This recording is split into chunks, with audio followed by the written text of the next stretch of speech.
Greetings, everybody. Welcome to another Alkebulan Awakening series in conjunction with Kumbukeni. My name, as always, is Oladile Dosmo. I'm the founder of the Emerging Alkebulan. And on our platform, you know what to expect. We're here to decolonize our minds and awaken our consciousness. For those who are suffering from the cognitive dissonance, this is the place you need to be. Welcome to another series. Nduku. Greetings. The name is Nduku. I'm the host on Kumbukeni. Yes, we are here to tell the African story from an African perspective and counter the false narratives that are being put out by Western media on us, continuing to this day. So we have to represent our stories. We have to be Afrocentric. We have to finally embrace who we are. This is what we are doing.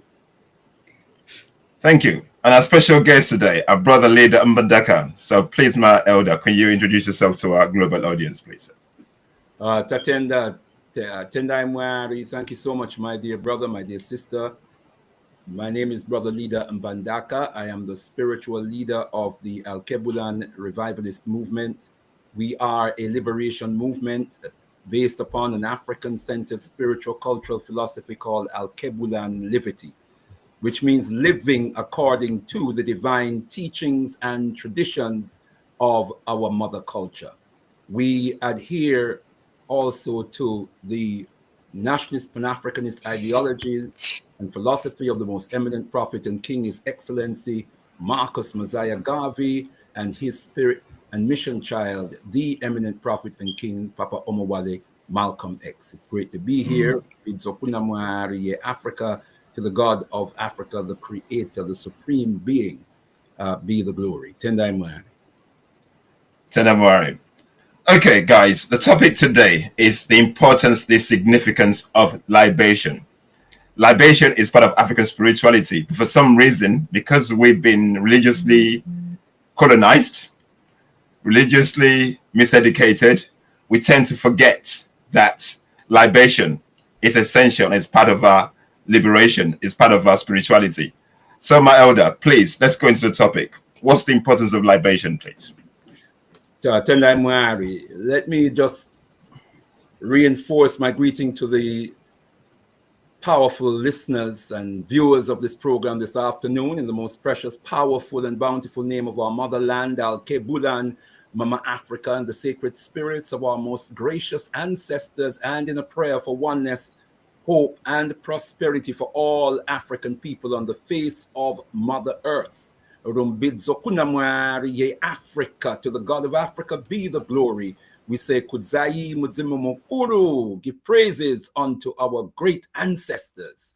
For without our ancestors, we would not be here today. Indeed, our great ancestors are worthy to be praised. And I really want to hail and humbly say Tatenda, say Medase Papampa, say Asante Sana, Amusakalele to our to Alkebulan Rising, and really thank you sincerely for inviting me this evening onto the show to deal with such a profoundly important subject to all African people worldwide and so central to the liberation of our people. The question of pouring libation, why is that important? Pouring libation, the pouring of libation is as old as Africa itself. It is as old as African civilization, African culture. It is as old as the awakening of African people to the knowledge that we are not just physical beings, but we are spiritual beings having a physical experience, that we are going through a phase in the eternal cycle of life, a phase in that eternal cycle where our spirit is housed in a physical form, having a physical experience within a physical world, but that the essence of our being is the spirit, the energy, the breath of life that we all express. So to the African, the concept of pouring libation comes with the consciousness that there is a divine creative essence in the universe.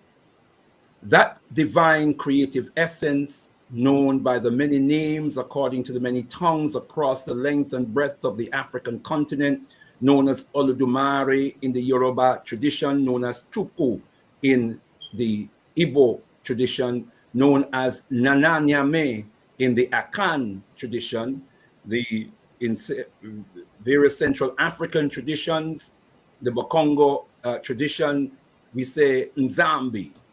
If we go to the Kikuyu will say Mogai or Ngai. You go to the Zulu, and the Zulu will say Unkulunkulu, or Zulu will say Nkosi. You go to the Shona people will say Mwari, or Mwari Nyakusika, the creator, God the creator of the universe.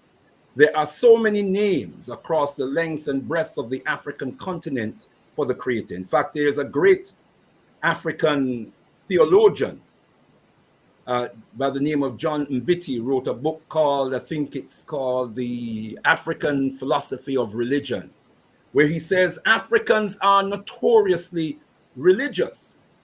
And he says of all the groups that he studied, and I think he studied over 100 traditional groups, traditional African nations, he found without an exception a concept of God, as he put it, a concept of a divine, supreme, creative source, which is the foundation of all things, the foundation of creation itself.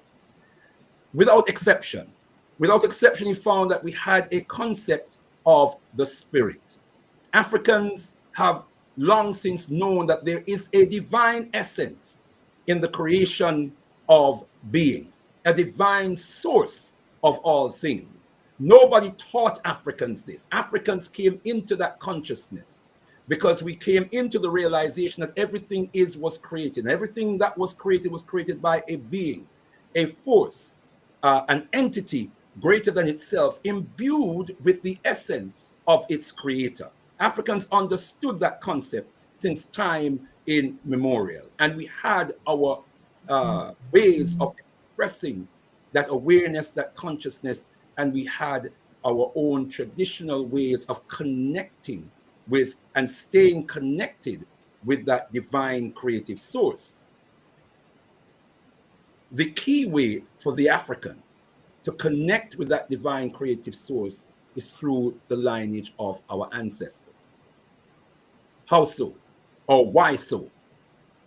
Because Africans long since realized that we came into the world, a creation designed by the divine creator, Olodumare, Nkulu, Ngai, Mogai, Nkosi, Chukwu, Nananyame, that it is through the lineage of our ancestors that we were brought into being. Anyone want to dispute that? I came from a mother and a father, and so did you. They came from a mother and a father, and so did your mother and father. And their mothers and fathers came from mothers and fathers, and mothers and fathers came from mothers and fathers ad infinitum. That goes on and on and on. And the infinite extension of that concept is the natural connection through the lineage of our ancestors and the source of our creation. Is that right, brothers and sisters? That is the connection. And so that connection is a spiritual connection, first and foremost. It is then a physical connection, and it is then a mind connection. But it is first and foremost a spiritual connection. When we speak of spirit, we are speaking of the inner being, the essence of being. We are speaking of the life force that is absorbed within this body.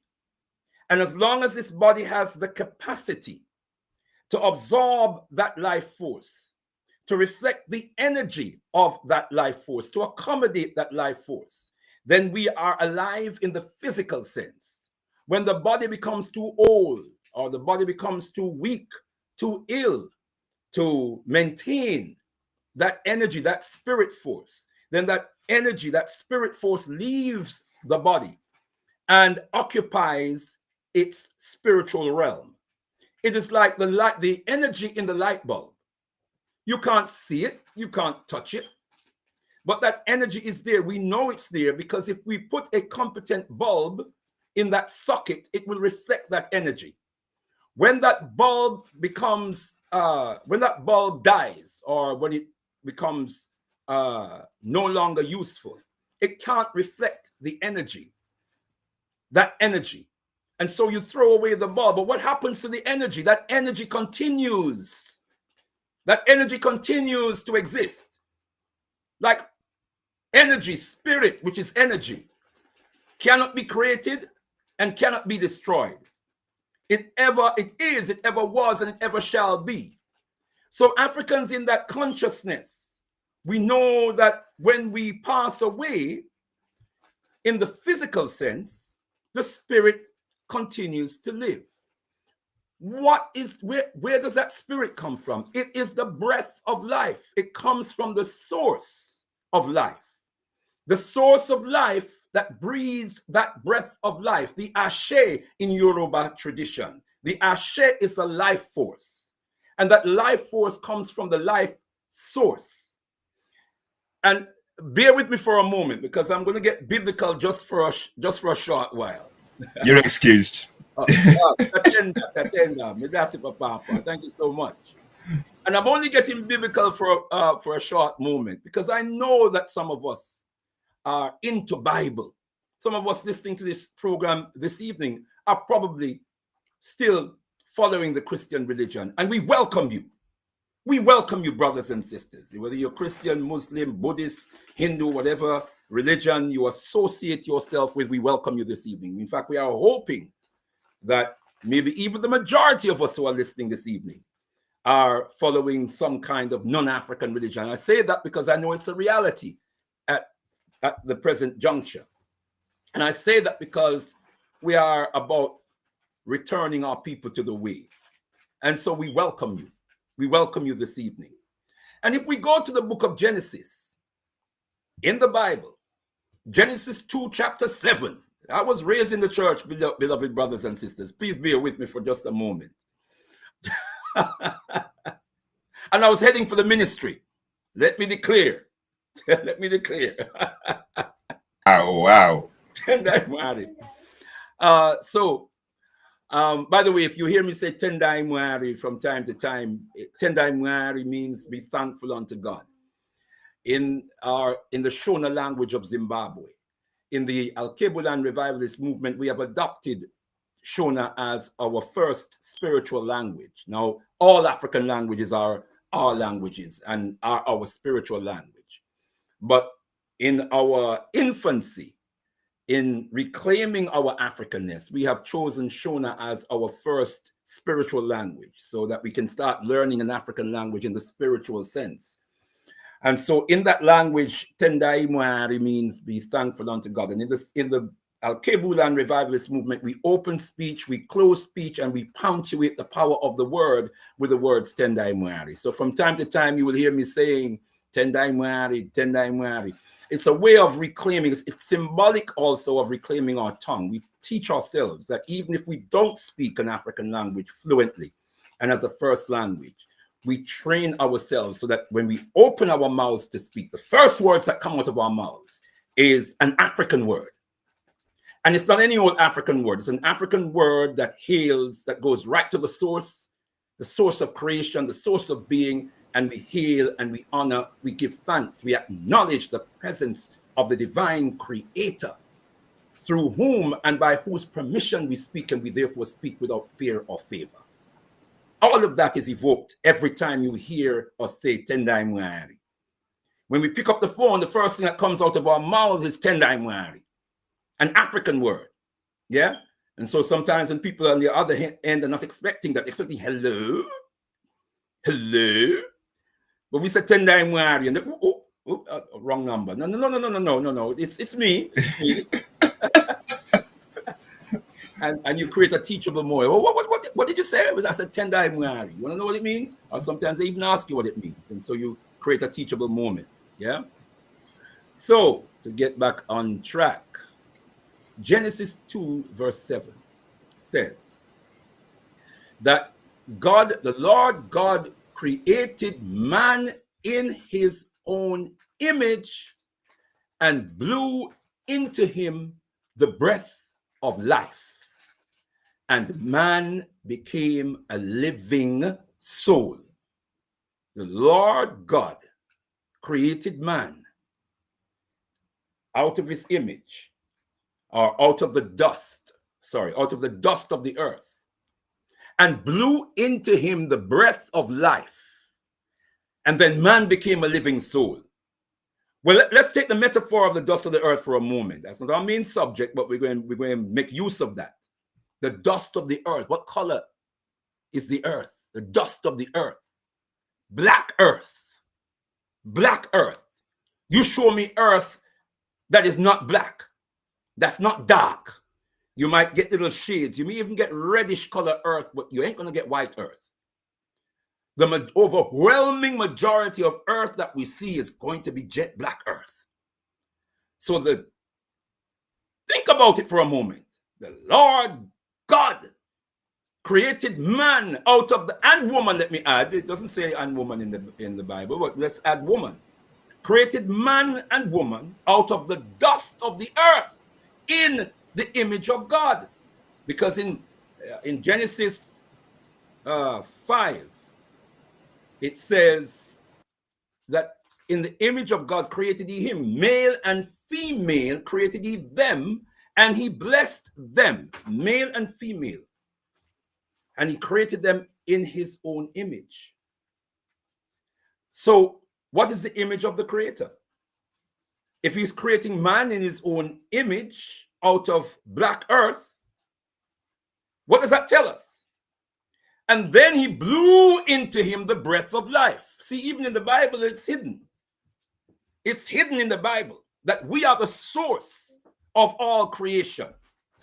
That divinity is expressed in the image of the African man and woman. That we are the manifest presence of the divine creator of the universe here on earth. That we are the vicegerents of the divine creator of the universe here on earth. That we are created with special purpose, out of a special stuff with a special purpose in this world. Some of us find that hard to deal with. So let's take the part about blowing into the man the breath of life, so that man becomes a living soul. Yeah? So we know that the Bible, Christian religion, are derivations of authentic African teachings. Let's not forget that. And so it's not surprising that there are going to be hidden truths, hidden African wisdom. The wisdom of our ancestors are going to be hidden there in the Bible. Yes? Now, if the breath of life is what makes man a living soul, and that breath comes from the source, it comes from the creator, Oludumare, it comes from the creator, Nananyame, it comes from the creator, Nkosi, it comes from, we say for purposes of translation, it comes from God. Then that breath is eternal. That breath is indestructible. So when we die in the physical, it is that breath that lives on. It is that breath that connects humankind to the source, God. Oludumare blows into man and woman the breath of life. That's the connection. That breath never dies. That's the connection. You with me? Yeah. And we procreate, and we procreate. That breath continues down the line. That breath continues down the line. So every time we pour libation, it is that breath, that spirit that we are pouring libation to, and then somebody tells us that we're doing something evil. But if we're doing something evil, God is evil. The breath of God is evil, because the spirit is the breath of the Creator. You blaspheme. You blaspheme when you curse Africans for pouring libation to our ancestors. Because our ancestors are the natural link between our earthly existence and the Creator of the universe. We know that because the Creator created us through the lineage of our ancestors, mind, body, and spirit. So mind, body, and spirit are sacred. Mind, body, and spirit are connected with the source of creation. This is why when we die in the physical, our body goes back to the earth. And the body disintegrates in the earth, and it actually replenishes the richness of the soil. Because that is the source from whence it came. And so it enriches the soil. The breath goes back into the realm of the spirit. And it forever circulates within the realm of the spirit. It's that same breath that reincarnates and returns.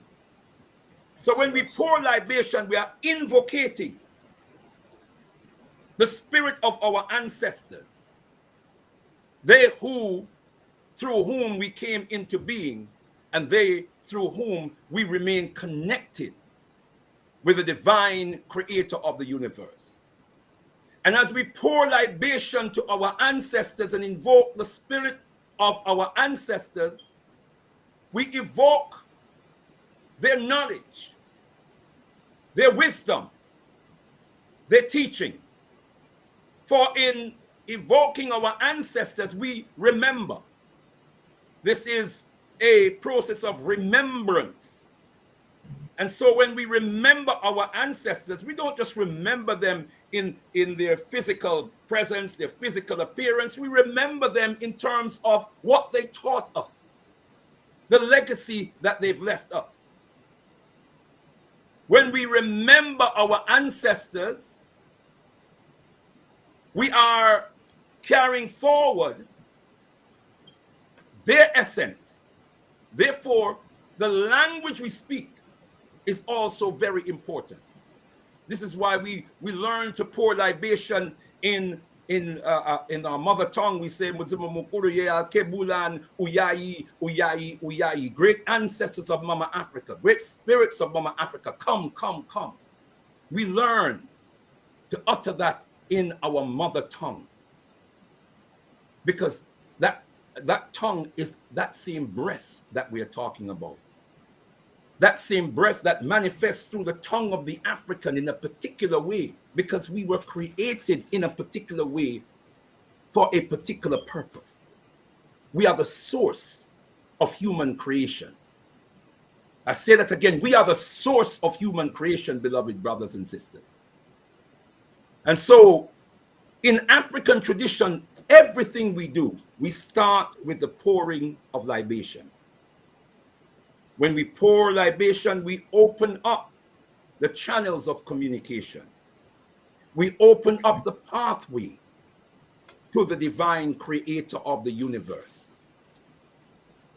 We reinforce our connection with the source.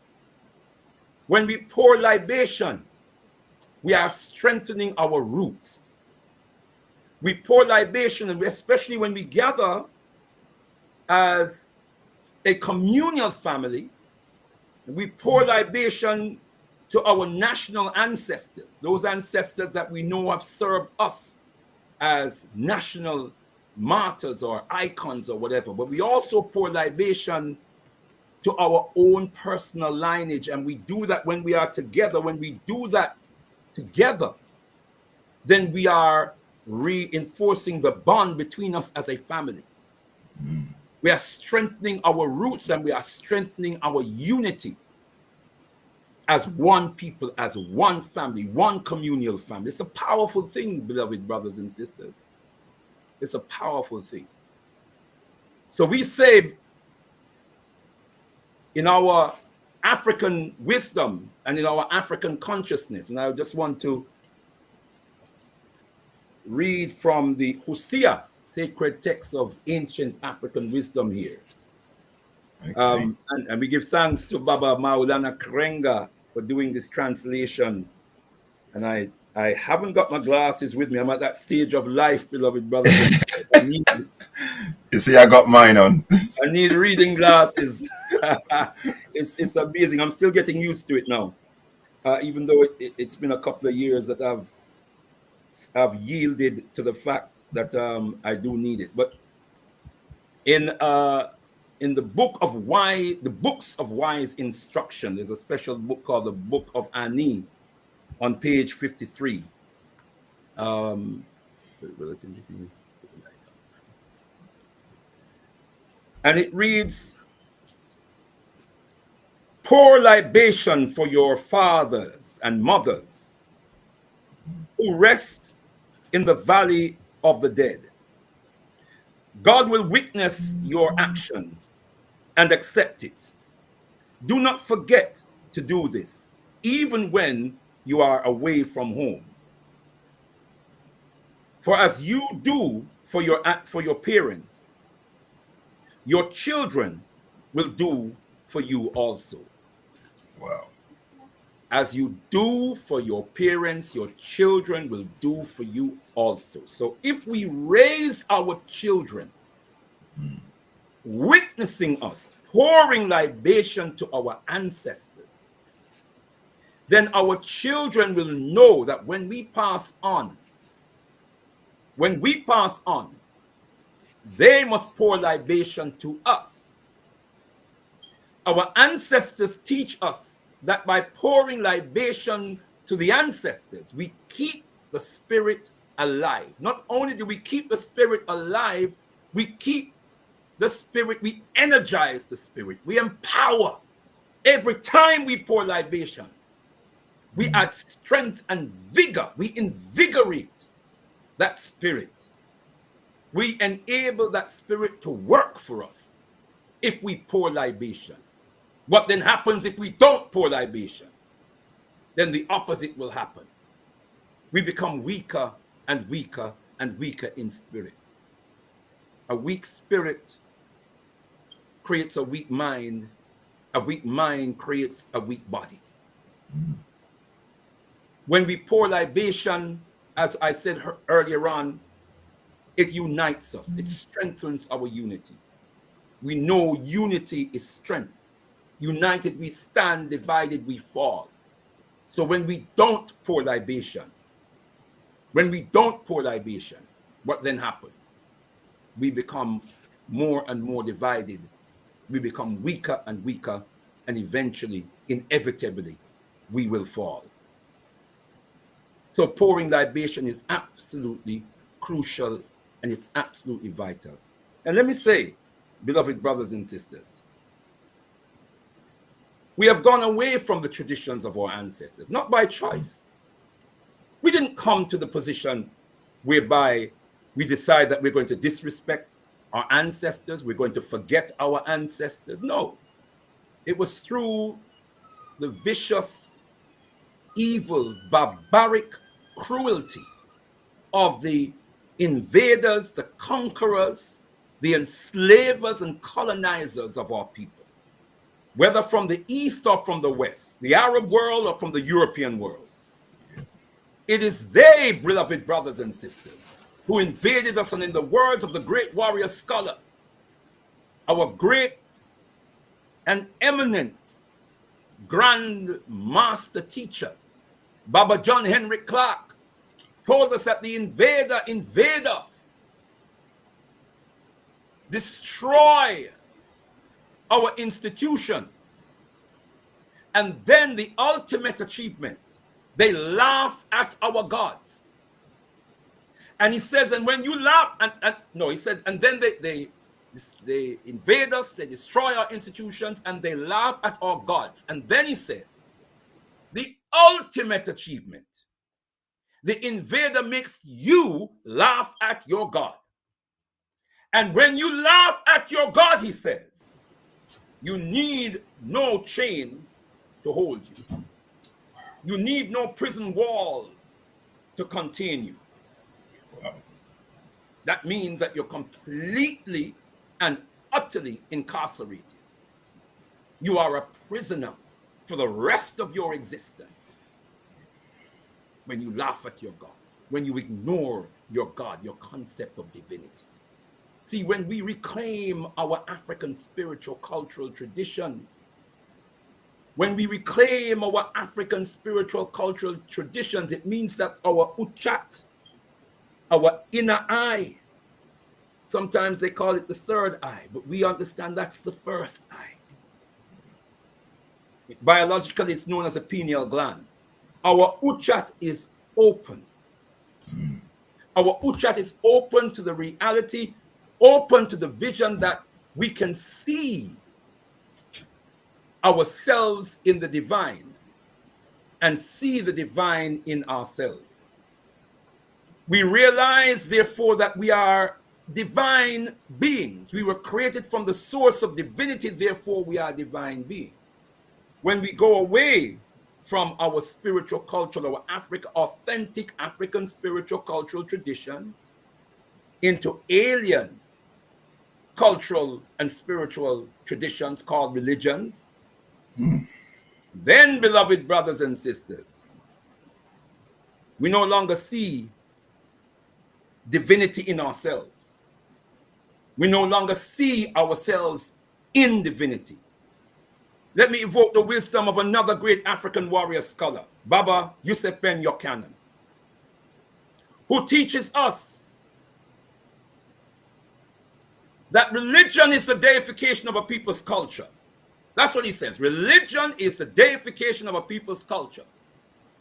Therefore, religion empowers the people in whose culture the religion is expressed. Let me say it again. Religion is the deification of a people's culture. Therefore, religion empowers the people in whose culture the religion is expressed. Now, we have a definition of culture in our movement. Culture is the collective personality of a people manifested in their natural and complete way of life. So, if religion is the deification of a people's culture, and culture is the collective personality of a people, then to practice the religion that deifies a people's culture, you are actually deifying, you're actually worshiping the people in whose culture the religion is expressed. Wow. They become your gods. This is why in Africa, some parts of Africa, and I heard this in Mama Africa itself. I heard this in Mama Africa itself, that there are some misguided sons and daughters of the soil who will be walking to church on a Sunday morning, and if they see a white man, they will turn around and go home because they've seen God. They don't need to go to church no more because they've seen God. It's as deep as that, beloved brothers and sisters. So let me round up. I'm sure you have questions that you want to ask. I hope and pray to the divine creator of the universe through the spirits of Mzimu Mukuru that I've opened up the discussion in a way that will connect profoundly with all of us who are listening. We must return to our way.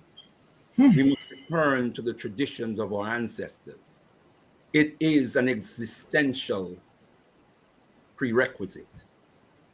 We are under attack as a people, and the aim is to control or destroy us. Beloved brothers and sisters, when we truly know ourselves, there is no force on earth that can even match us, let alone even think, let alone try to actualize the control or the destruction of African people. The most eminent prophet and king, His Excellency Marcus Mosiah Garvey, said to us, if 400 million Africans would only get to know themselves, then in the next 24 hours, there will be a new race, a new nation, an empire resurrected. That is the confidence he has in us. That is the confidence he has in the power of our being as Africans.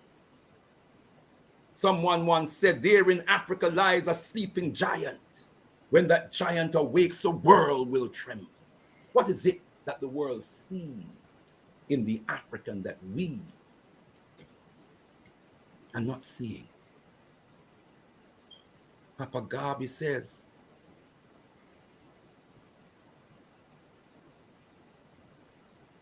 I intend with your help and God's grace to continue. My work has only just begun, and future generations shall have in their hands a guide by which they shall know the sins of the 20th. He says, I do and I know you to believe in time when we shall wait 200 years if needs be to face our enemies through our posterity.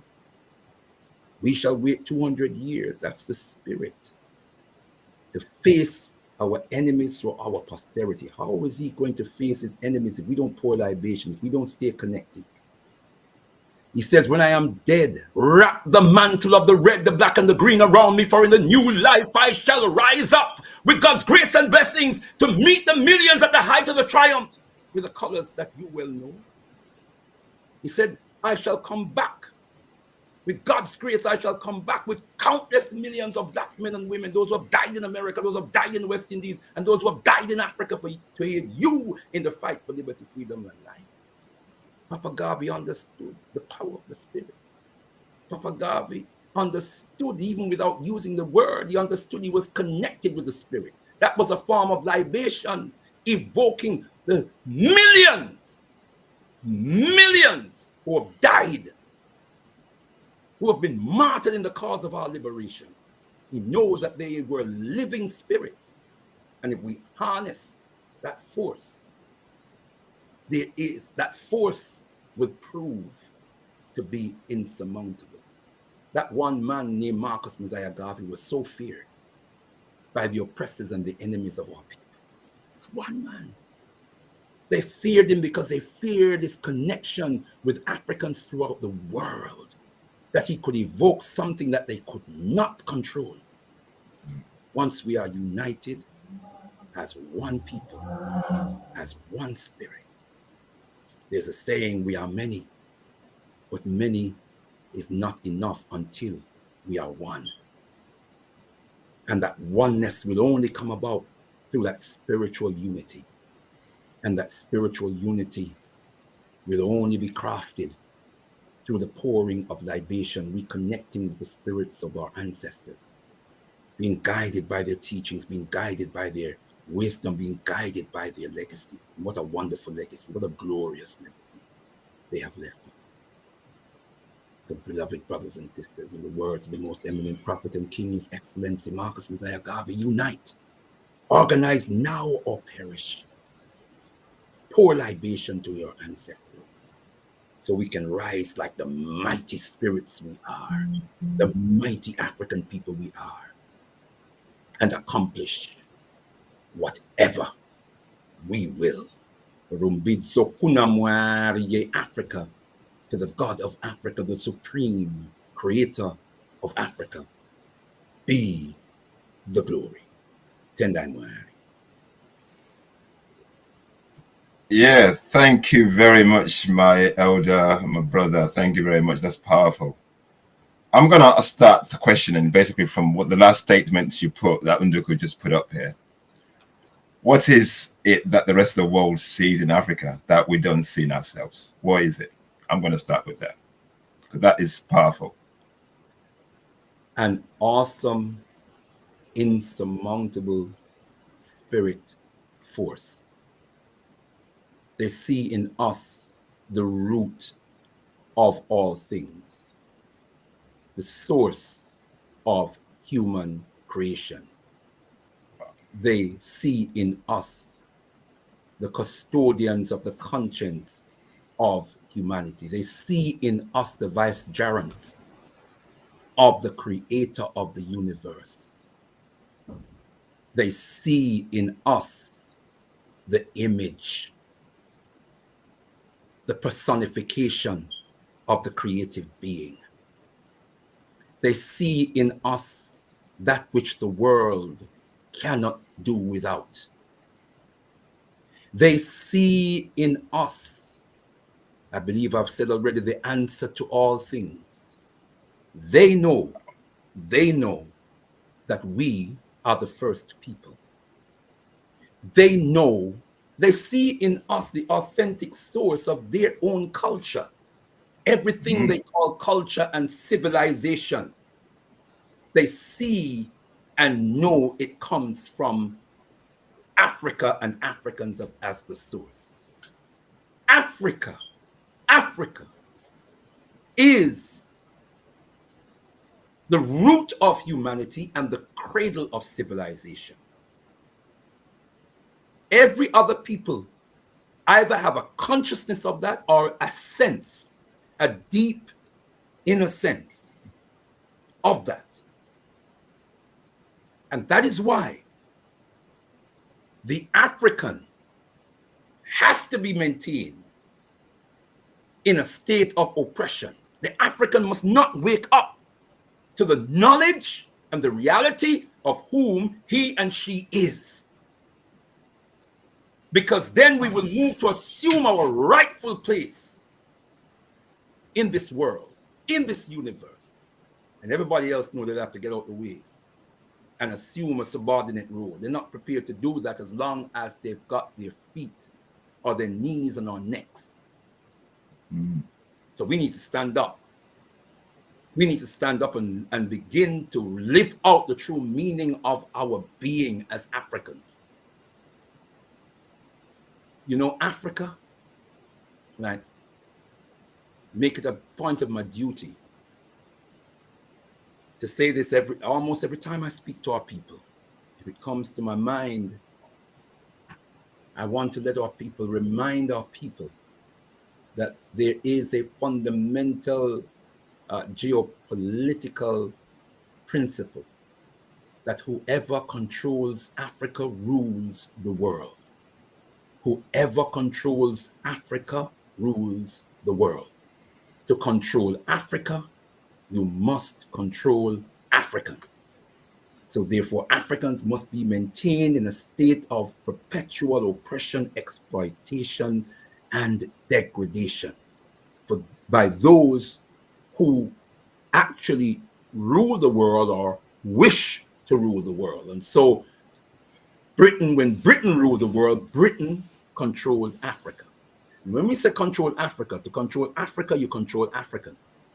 So all of the wisdom and the knowledge and the ingenuity, scientific and technological and intellectual ingenuity of Africa is owned and controlled and manipulated by Britain. During that time, Britain was the power, the what do you call it? Power in the world, the greatest power in the world.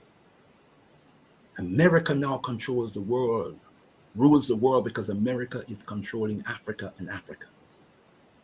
China is moving to take control of the world. And China is unleashing itself on the African continent and taking control of bits and pieces and opening up its institutions on the African continent. It's Confucius institutions and blah, blah, blah.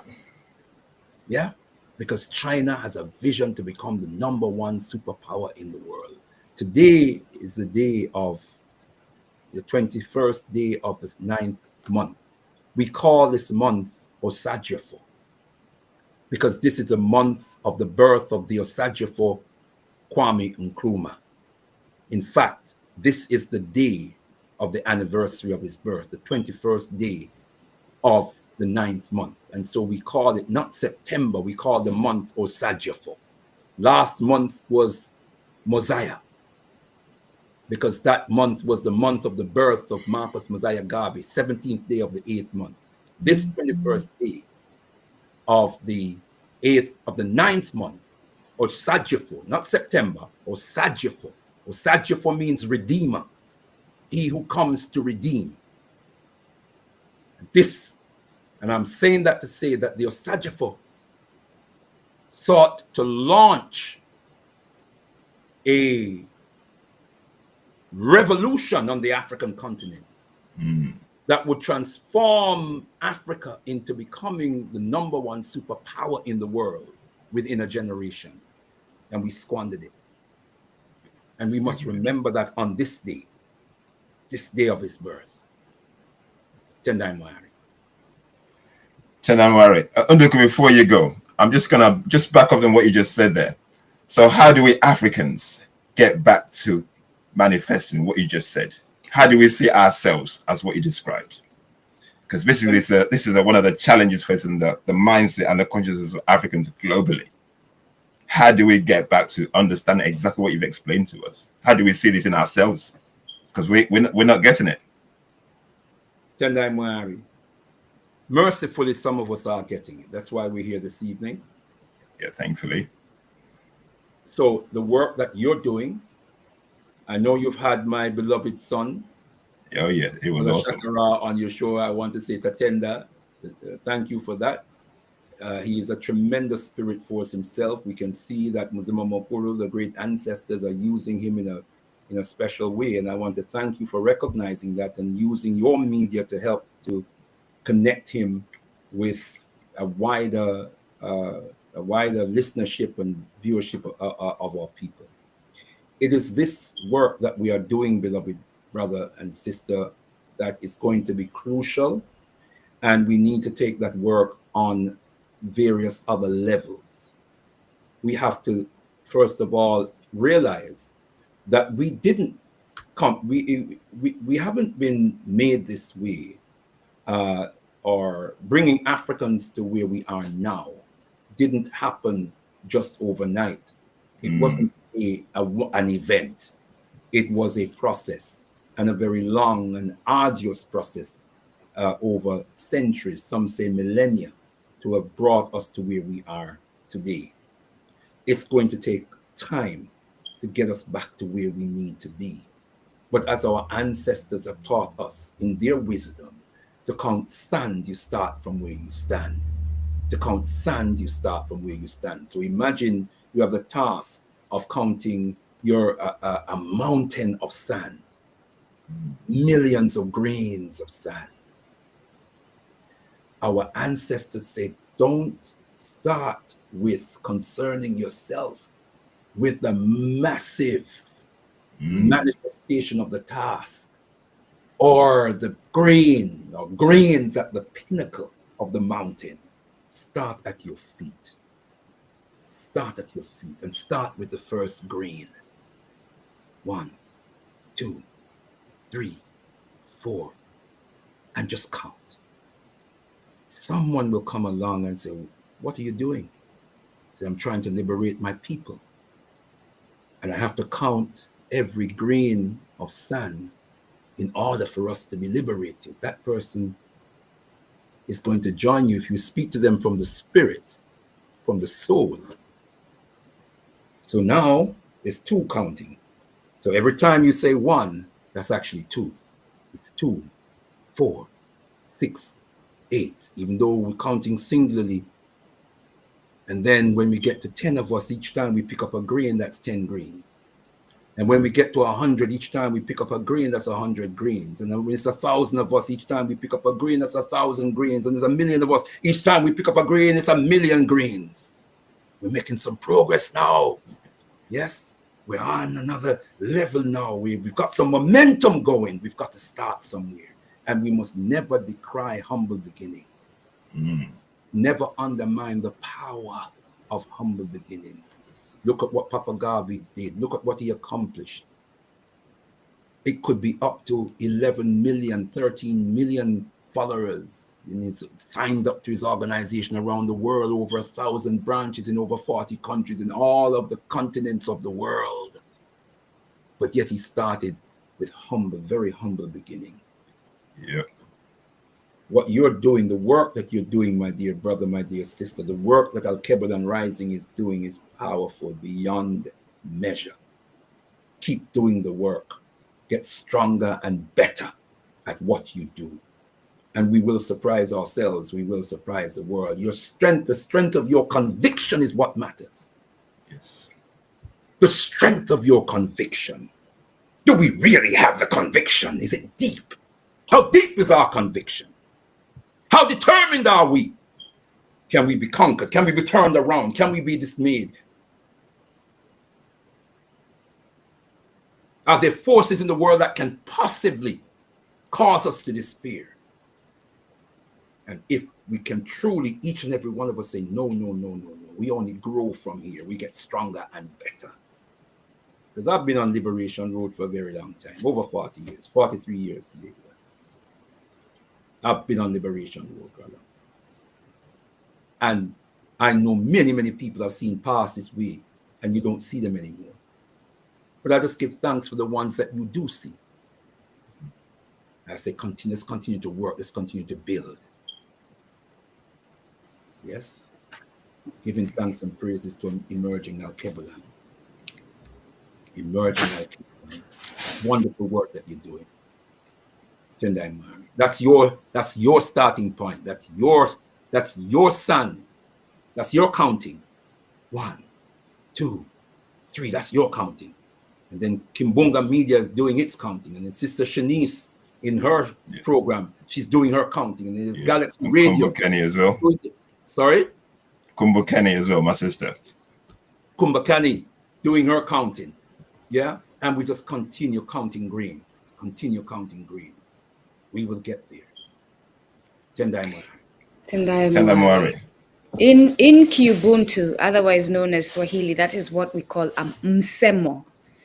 Msemo, semi, many msemos, were words left by ancestors, words left by the wise ones to encourage us, to keep us going. And so the word is that we have a lot of sand to count. And instead of looking up at the mountain of sand or the vastness of the sand that we have to count, we have to look at our feet and get started. And then with every person that comes by, we share what the task is, and they join and they join and join.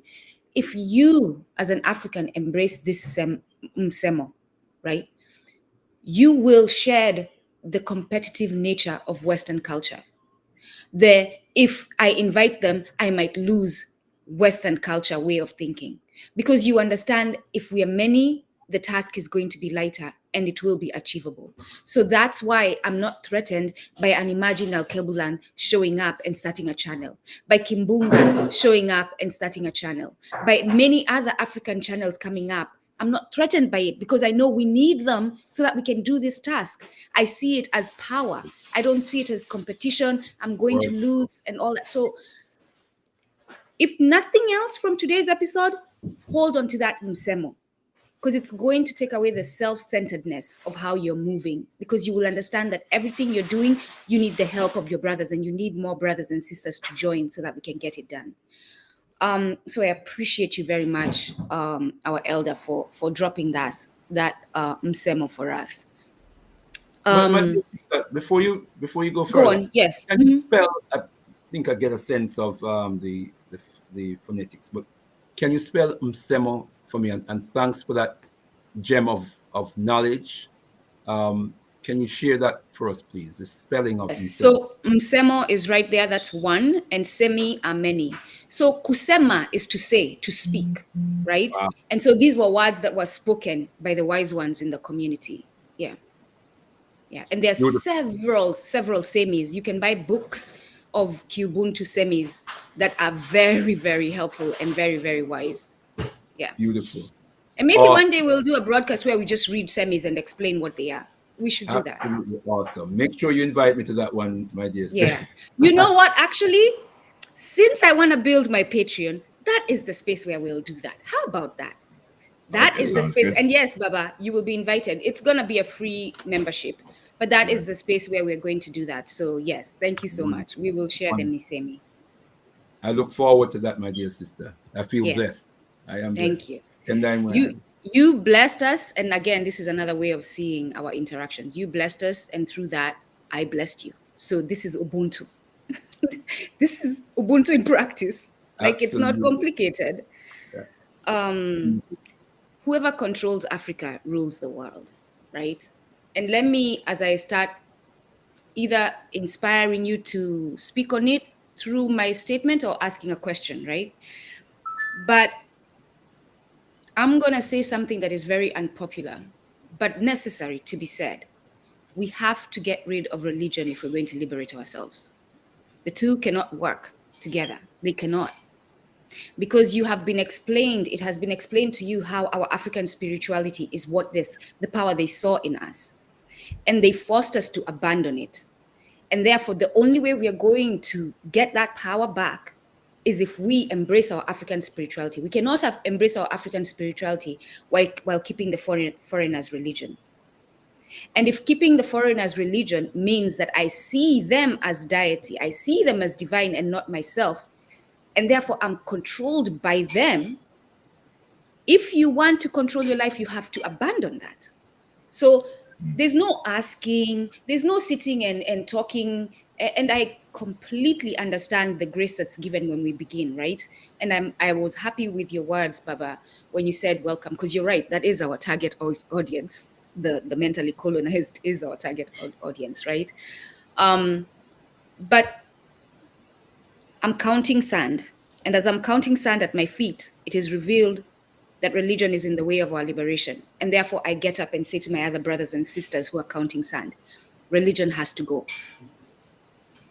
It has to go if we're going to liberate ourselves. So my fellow Africans, those of you who are brave enough, those of you who are capable of putting fear aside, understanding what it is, and standing up for your people, embrace that fact, because it is a fact that cannot be disputed. As long as you have a white God, a white Jesus in your home, you will never, ever be liberated. Never, ever. Never, ever, no matter how hard you try. Because you will always, in your subconscious, in your generations, see whiteness as superior. You will be feeding into the false notion of white supremacy.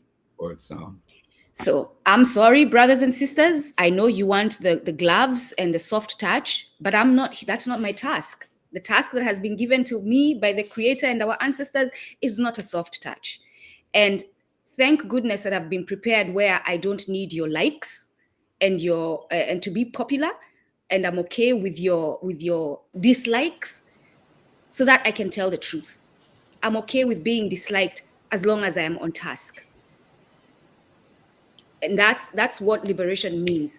You do not, in this world where we understand what popularism stands for, you have to be okay without being popular so that you can stay on task. So, Baba,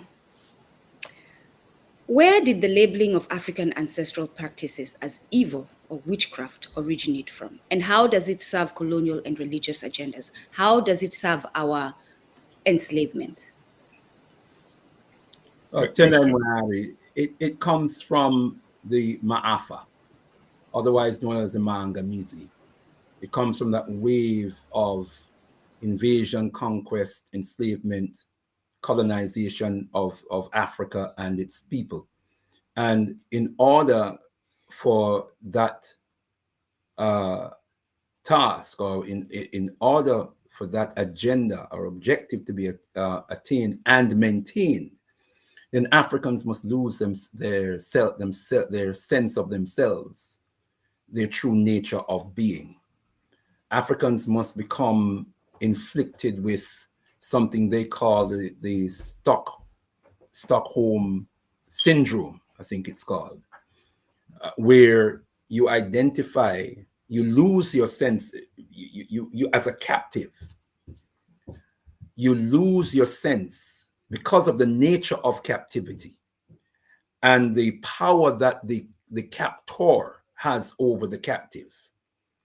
You, as a survival mechanism, you lose your sense of yourself and you assimilate into the character of the captor, so that you you believe that your interest and that of the captor is the same. Your identity and that of the captor is the same. You are absorbed into the personality of the captor or the persona of the captor, and it's a survival mechanism. Yeah, it's rather like, you know, I like to use the symbolism of the lion and the antelope or the zebra, the predator and the prey.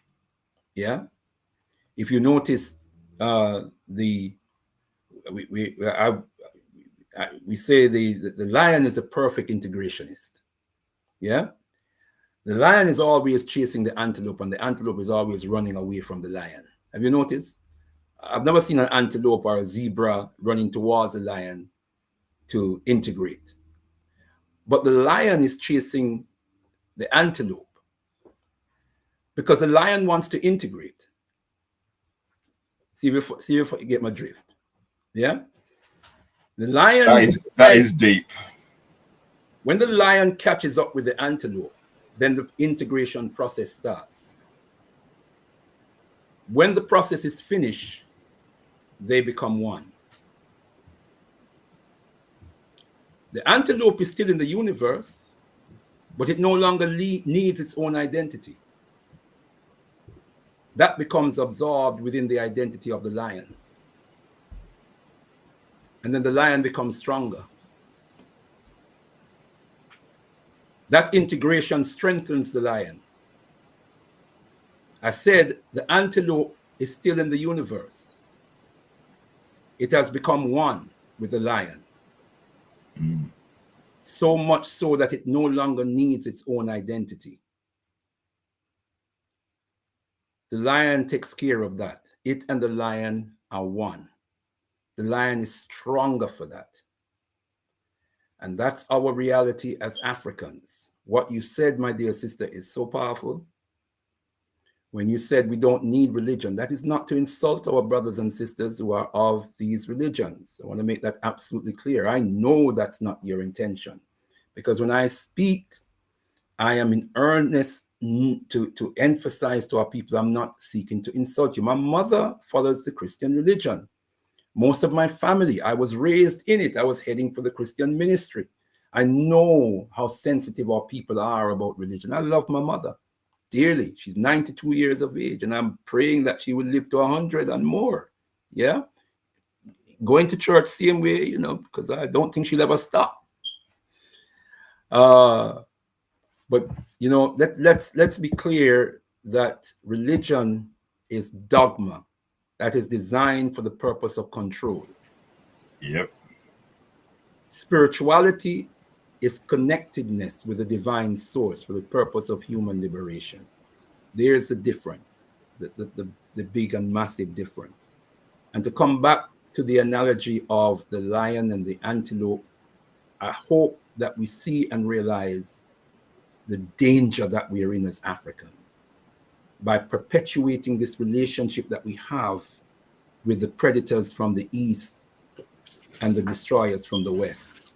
These are predators, and they are seeking, beloved brothers and sisters, to totally consume us for their own purpose.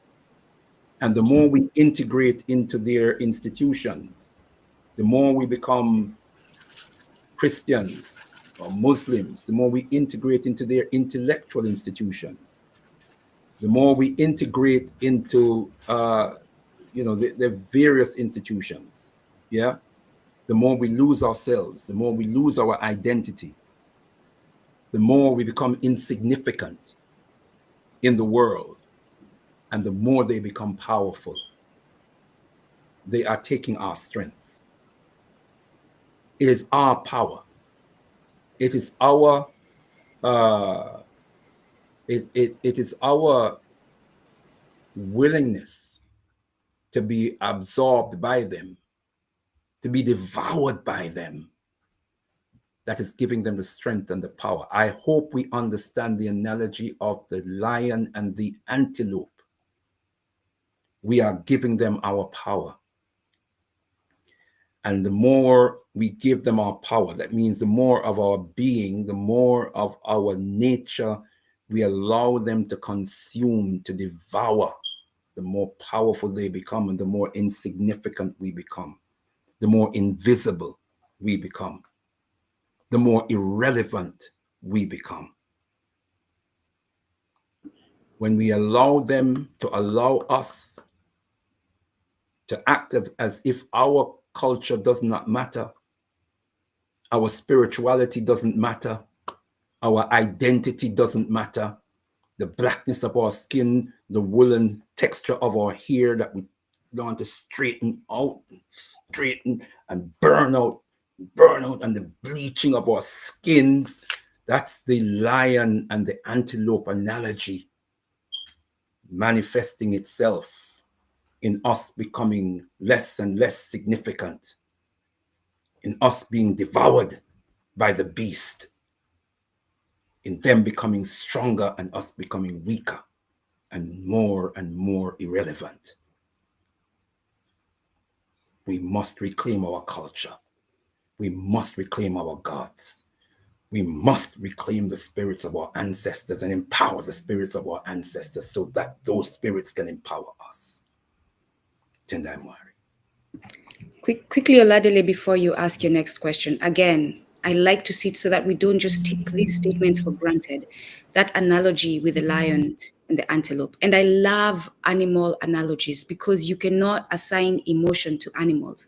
You cannot say that the antelope is being racist for running away from the lion. You can't, because that's what we are told, right? If I say, and I have been saying, that we have to detach from the white man has to be removed from our motherland for us to start our healing. If we decide later, once we have set a foundation for our healing and our progress thereafter, that we can interact with the white man, we will choose how we do that and we will let them know. But for now, we have to detach ourselves from them, right? Because the lion and the antelope exist on the savannah together. Mm-hmm. They Absolutely. do. Mm-hmm. They do exist on the savannah together, and life goes on peacefully, relatively peacefully, right? But when you say an antelope must learn that this is the enemy, this thing is going to eat me because I have seen it eat several of my brothers and sisters. Absolutely. Absolutely. I must run. If I don't run, I must make sure this thing is no longer there. And we've seen several times where zebras have kicked lions to death. We've seen that. Oh, yeah. Oh, yes. Oh, yes. We've seen that. Oh, yes. So the zebra understands for me and my people to continue being here on the savannah eating peacefully. This thing that is now running to attack us, we must take it out or run away from it. And Sorry to interrupt. Don't lose your train of thought. I just want to make a quick point here. Mm-hmm. Yeah, drawing on what you said just now. Always remember that the antelope is never a willing integrationist. Never a willing integrationist. That is the difference between the antelope and us. Antelope is always trying to escape. And to that last breath, if that antelope is caught, to that last breath, the antelope or the zebra, or whichever the prey is always trying to escape, always trying to separate. The lion wants to integrate, the antelope wants to separate. And the antelope is always running from the lion is always chasing the antelope. Tendai Mwari. These are hard truths we are learning, but they're necessary truths. Yes. Necessary truths so that we can return to living peacefully, raising our children peacefully, being with each other peacefully, stopping the deaths in Congo, stopping the deaths in Sudan. Yes. Like, are you not tired, Africans who want to hold on to religion? Are you not tired of seeing your brothers and sisters die? Are you not tired of seeing the protests in Kenya and the protesters being killed and their bodies being dumped on the streets? Like, when are you going to be exhausted enough to do something about it? And the simple something is abandon religion. For me today, that's the call to action. It's the mission. Today, I'm not even telling you, go shoot, start weaponry, build a nuclear. Again, look at your feet and count the sand. Abandon religion. Abandon religion today because that is the way forward. abandon looking at someone else. And if, by the way, and I know this is a big risk I'm taking, but this is the task. So is Islam. You look at an Arabic God, you are not operating as yourself. Because let's not deny in Islam, it is an Arabic culture. Literally, you're told you must speak Arabic to be a good Muslim. You're being told you must abandon your tongue. Go on, brother. Absolutely. I was on a radio station many years ago, named Voice of Africa Radio. It doesn't exist anymore. Debating on Arab. And he came up with this statement: Arabic is the mother of all languages. So I had to give him a little lesson about mother of all languages. It's not. Yeah. I had to give him a lesson in the mother of all languages. And then you had this Gaddafi character, who so many of our people think, he was this wonderful, great Pan-Africanist. Yeah. Who described the African continent as a cultural vacuum. A cultural vacuum. And invited Arabs to fill Africa, not only with their physical presence, but fill it with Islam. All Africa must become Muslim. All Africa must speak Arabic. Why? Because Arabic is the mother of our language. Now, we don't seem to interpret that as a murderous, genocidal threat. But any other people would have. Please bear with me a moment. My laptop, the power is. The battery is about to run out. Yes, of course. Yes. Yes, right. Of course. Just bear with me a moment. Yeah. Mm-hmm. Mm-hmm. Mm-hmm.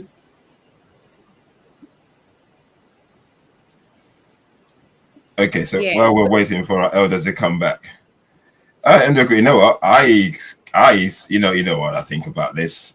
I think, guys, for those of you who are listening, you've heard what our elders said in terms of libation, the importance to our spirituality. We are moving away from ourselves when we endorse and we allow these Christianity and Islam to eat us up, because it is eating us up so badly that for us to be who we're supposed to be, if we don't throw it in the garbage bin, and this is my frustration, guys. It's my frustration is the fact that we don't seem to get it. The cognitive dissonance is so huge in us that so many of you will go to heaven and back to defend this BS. Literally. And when we're talking, you're looking at us that we're talking gibberish, but not realizing that I'm unapologetic about what to say. You are the dumbos. We're on a mission. It's not even about offending you, insulting you. Yeah, your freedoms. That's the other thing, Oladele. The white man has lied to us, right? This whole thing of my rights, my freedoms. This person who violates your rights and freedoms all the time is the one who's upholding them. And we don't think about that. And we are here singing his tune while he violates our rights and freedoms. But all of a sudden now, if I tell you abandon religion, that is my right. It is my religion. It is my right. Nonsense. It isn't.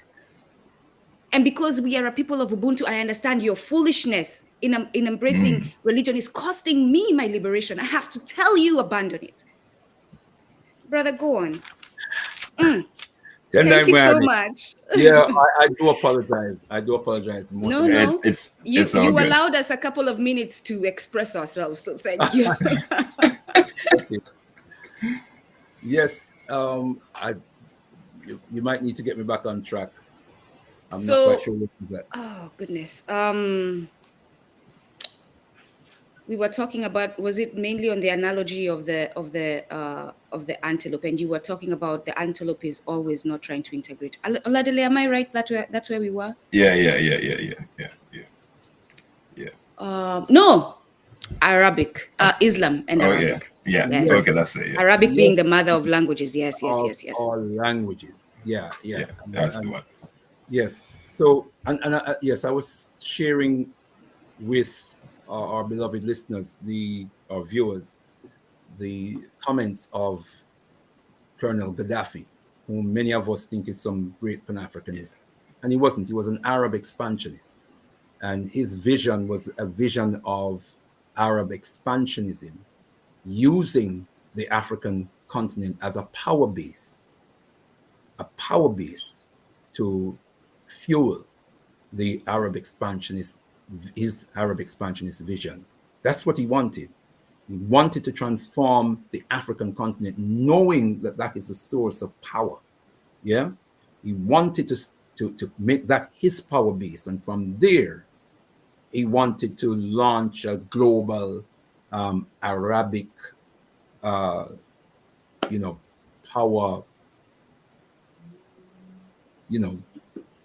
structure.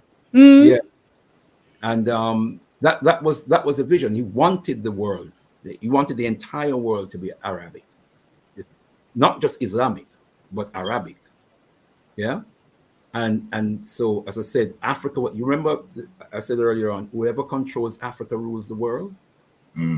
So if he could take control of the African continent, he could conquer the world. Yeah, with Islam and Arabism. But he had to control Africa, and that's what he was moving to do. Take control of Africa. And we were allowing him to do it, as we do as Africans. We allow everything. Yeah, we have to start thinking like Africans again. And one of the things, my dear brother asked a question earlier on about where do we start? How do we begin that process? One of the things that we have to start doing is gathering in spaces that we create for ourselves, our own sacred spaces, to give expression to our African spiritual traditions. In that context, I want to invite all of us to attend the Alkebu-Lan Revivalist Movement's monthly Shumira. Every first Umoja Day, first Sunday of the month, we convene an event we call Shumira, and that's an African spiritual gathering. Yeah, African spiritual worship in our Ipetisut. Now, Ipetisut is an ancient African Kemetian term, or so-called Egyptian, which means holy of holies. That's our holy place, our sacred place. And we gather before our communal shrine, where we worship, where we connect with our ancestors, where we reinforce our spiritual union as a communal family. And so we want to engage, where we synchronize, because that's one of the things, that's one of the powers of spirituality. When we engage in our own authentic spiritual traditions, it synchronizes us. It synchronizes our lives. It organizes our lives so that we do things together for our collective, to serve our collective interests and our collective benefit, and to empower us collectively. So we want to offer that to our dear brothers and sisters. And amongst other things, as a movement, we do life cycle blessings. Life cycle blessings are where we have a ceremony to mark a particular stage of the life cycle, a key stage of the life cycle. So birth, we have naming ceremonies in our traditions. So we don't need to go to somebody else's institution to bless our babies. Yeah, we have our own traditional way of blessing and naming our babies. So the Alkebu-Lan Revivalist Movement offers a ceremony for blessing our babies. We offer a ceremony for initiating our young people into adulthood. We offer a ceremony for marriage, bringing the African man and woman together in divine conjugal union. We offer a ceremony for what we call passing over, or we say death, often we use the term death, or funerals. We offer a ceremony for that. We have to start doing these things again. It's okay saying, well, I'm African-centred and so on. And then when your child is born, because of lack of, of creativity or lack of confidence in self, we run to somebody else's institution to bless our child. Yeah. When we want to get married, we run to somebody else's institution because we've been that lazy. or we've forgotten how to do it ourselves. Or when someone passes away, we have to run again to somebody else's institution because we've forgotten how to do it ourselves. So we are offering that. And we want to see more of that happening among us as African people. So we can discard more and more our connection with the beast.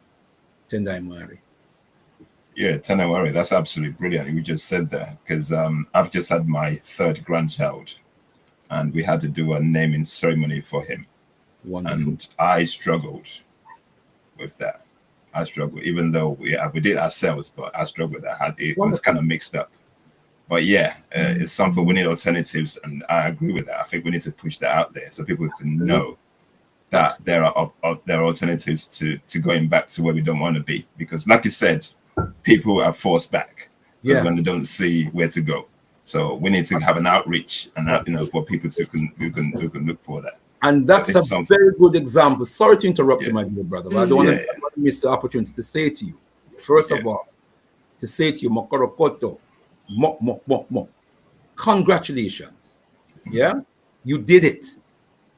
That's a fantastic example of counting sands. That's a fantastic example of counting sand. Start from where you stand. Because we need to be conscious of all these things, and we need to start talking the talk and walking the walk. Absolutely. Very important. Yeah. And so in your own humble way, you started to reclaim that aspect of self. Yeah. Renaming our babies, taking control of how we bless our babies, how we introduce our babies to the world is extremely important. And you did it. No matter how challenging it was, you did it. Oladele, I don't think you hear Baba Mbandaka, what he's saying to you, but here's what he's saying to you. Instead of you seeing the downside to it, at least you are able to bring in African spirituality, because it could have been worse where you didn't even have that there and it was all the white man's way of doing things. But the fact that you were able to go in and, like he said, count the sand and bring into your, like, you never know who you affected. You never know who you touched that is going to walk away and say, yeah, I prefer the African way of doing things than the other one. Oh, that's so important. Who you inspire. Yes. And we've never done a ceremony and we've not had people coming up to us and saying that was so beautiful, that was awesome, I've never witnessed anything like this before. How can we make more contact? How can we, where do you worship? People are always very inspired. Yeah, because these ceremonies, I used the term earlier on, teachable moments. These ceremonies are powerful teachable moments. Once our people see what we should be doing and that it can be done more and more. Remember, I say once we start the counting, someone will come along and say, why are you doing that? And you create a teachable moment. You explain to them why you're doing it. Yeah. And more often than not, your conviction, you will infect them with your conviction and they'll join you. There's I'm not sure it's a brother or a sister, since we don't use our names on these spaces, some of us. But I'm going to ask a follow-up question to them so that you can address this, Baba, because I think it's important that you do. But as we address the barriers that are in the way of us embracing our African or reclaiming our African spirituality, because we had it. It's not something new to us. It is who we are innately. So we just have to detach from, we have to pull out of the lion and become our antelope selves. So can you explain the difference between ancestral reverence and the Western colonial concept of idolatry that is used to attack our ways of being? Well, Tendai Mwari, the answer is in the explanation I gave at the beginning of my message, which is that the spirits of our ancestors are living spirits. They're not dead spirits. That's why I went biblical for a little while. God blew breath into man and man became a living soul. Not a dead soul, but a living soul. Yeah. So that spirit is a living spirit. Yeah. This concept of idolatry, I don't even know if I can if I can explain it, because it's a term that was used to castigate Africans, to demonize Africans, specifically to demonize Africans. Europeans need to define that term. It's got nothing to do with us. Quickly, Baba, and hold your thought. While they had all these idols in their churches and their spaces, right? Go on. Absolutely. Yeah. I mean, if one, I suppose, if one is worshiping the physical structure, yeah, then I suppose that is idolatry. But if there is a deeper meaning behind the physical structure, the physical manifestation that becomes the symbol of your worship, yeah, it is the deeper meaning that when we as Africans pour libation to our ancestors, when we mount a shrine, for example, where we have a variety of objects, each of those objects represents different deeper meanings.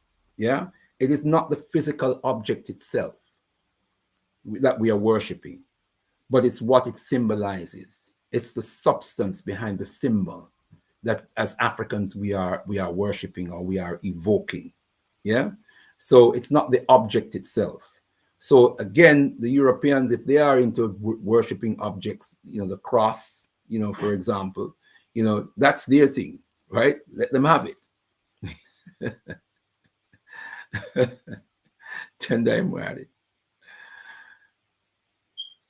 Okay. So, the brother still hasn't. Yes. So no. The brother still will wait for Tahaka 6246 to respond. So their statement, in case it guides you, Baba, is, however, the prominence of African spiritual. They said at first that we have to give people an alternative if we tell them they have to abandon religion. I said the clear alternative we've been telling you is African spirituality. And they came back with, however, the prominence of African spirituality needs to be far greater. For those seeking something, African spirituality has been an accessible alternative. But I respond to them and say, please say more, Tahaka, because what is African spirituality? What in African spirituality lacks that greater aspect? Or what is it about how we speak of African spirituality seems like it's not great? At least that was my understanding of the statement. Yeah. Tendai Moari, I think our brother, is that brother? We don't know. I think our brother is using the term great quantitatively rather than qualitatively. I don't think he means that African spirituality needs to be greater in quality. Asante. He's saying in terms of its quantity, and when I say quantity, in terms of its presence, its visible presence. And I think he uses the word accessible. We need to be able to find it when we need it. Like if you're a Christian, you go to the church, you know where to find Christianity. You go to the church, you buy a Bible, to get a Bible from, and that sort of thing. I think that's what the brother means. No, I see through your explanation. And this is why we sit in community and have conversation, right? Because through me reading, yes, I did have judgment, but don't hold that me judging him against me. The elder explained. And because of the explanation with grace, I was able to see what our brother is talking about. And it's true. I agree. Yep. Yeah.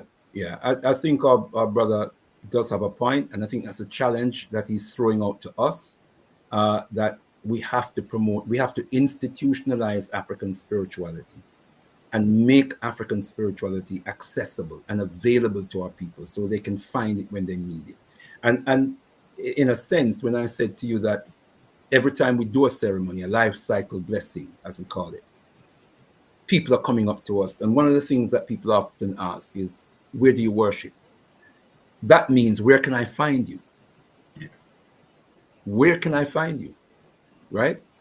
And sometimes it's not even that they're even ready to make that transformation, but they just want to know, when they're ready, where can I find you? And that's powerful. That's powerful. So we've got to make ourselves available and accessible.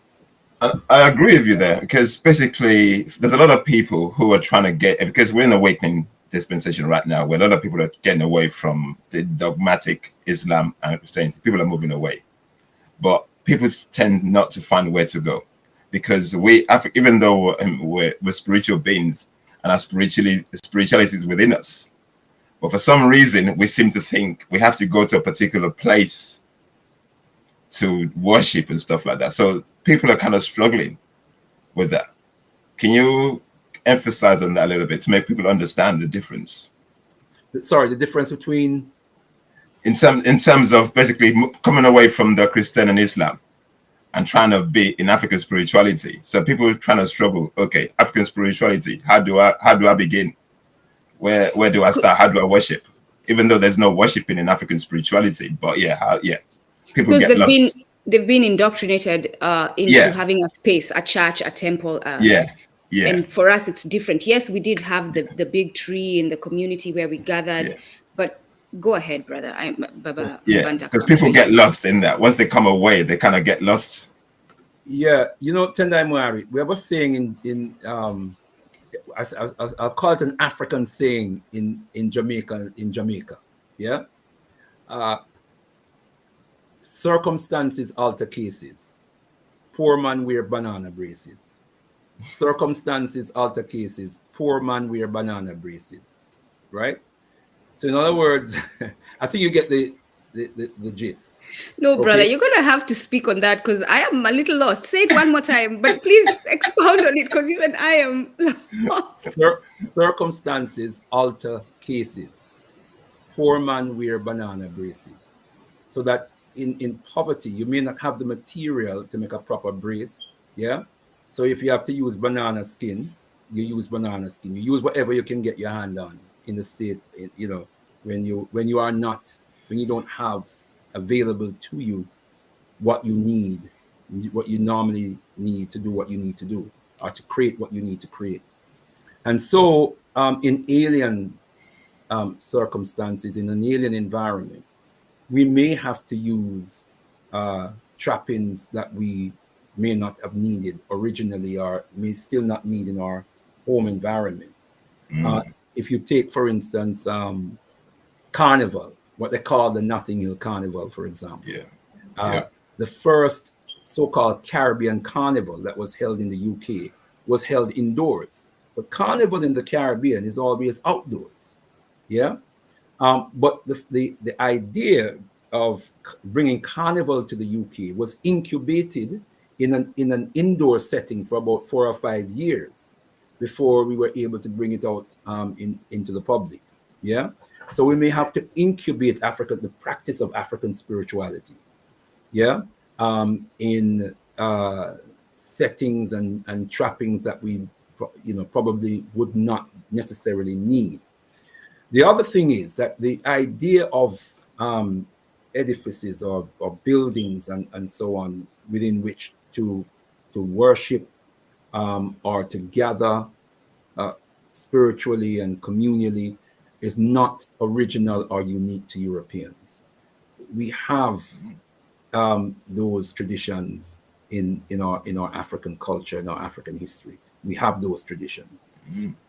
But to go back to the heart of the question, one has to come to a realization of how we became Christians, Muslims, whatever else in the first place. And we have to be honest with ourselves about the process that brought us into those, or even being born into families that are practicing these religions. Yeah. Study the history. There's a history behind it. And I guarantee when you study the history, when you get to know the history, you will understand that it's somebody else's imposition. Somebody else's imposition on you, on your thinking, on your nature of being. Yeah. And to repeat, praying on the wisdom of Baba Yusuf Ben Yochanan, religion is the deification of a people's culture.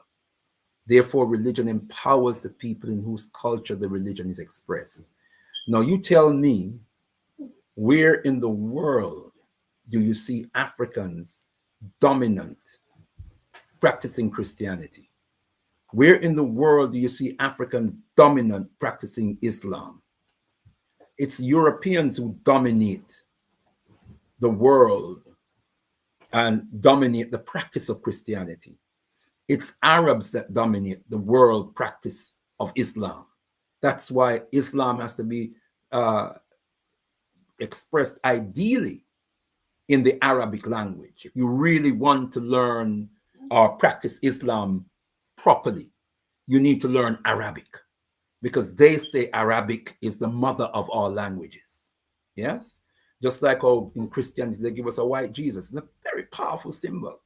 A white man is the Son of God. And if you see you see my son, right? Does he look something like me? He has to look something like me, right? And speaks. Oh, give thanks and praises. So you show me the son, you don't have to show me the father. You don't have to tell me what the father looked like. Just show me the Son of God, the Son of God. And you give me an image of the Son of God. Then you put the image of God in my head. God has to look something like his son, right? So, and that's assaulting and bewitching the soul of the African. This is religious wizardry that we need to discard. We need to exorcise our beings of these alien corruptive spirits. That's what we need to do. But also, we need to start to feel, for us to reconnect with African spirituality, we need to start to feel and experience a sense of who we really are. I don't know how to better explain that. Yeah. When we start to reconnect with our essence of being, we will realize, we come to the point where we realize, that, this can't be for me.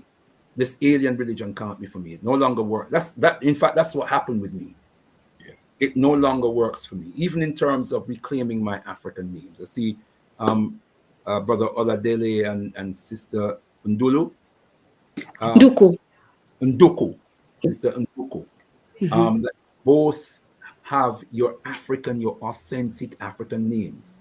I had to reclaim my African names and discard the European labels that my parents, in their love gave me. And that was a painful process to have to go through, because it did hurt them. And I had to take time, and it was only over time that they came to an understanding, and they started to embrace where I was going and started to understand that transformation. But I had got to a point whereby the name, the label that I was called by was hurting my soul. I couldn't, when I understood that the European imposed this label upon us to demonstrate or to symbolize his ownership of us, because that's what the so-called surname means. Brown and Jones and all of these surnames means that you are my property. That's what it means. Yeah. And then the Christian names now, which are always European names, the Christian names actually means you are a benighted barbarian saved by Christian grace. So by nature, you are a barbarian, a benighted barbarian. But what is going to redeem your soul now? What is going to redeem your soul now is I'm going to redeem your soul. I'm going to purify your soul with my Christian religion. And the symbol of that is this beautiful name, right? This name, this I'm going to give you is a symbol now of your redemption. Yeah, it's deep. Now, when I came into the understanding of that, by the way, I learned from childhood. I spent a lot of time with my grandmother. Yeah, a lot of time with my grandmother. When I was about 7, I used to ask her questions about her father, her mother, her grandfather. And when she tell me about the grandfather, I want to know about the great grandfather. And I it was just fascinating, and she would tell me things.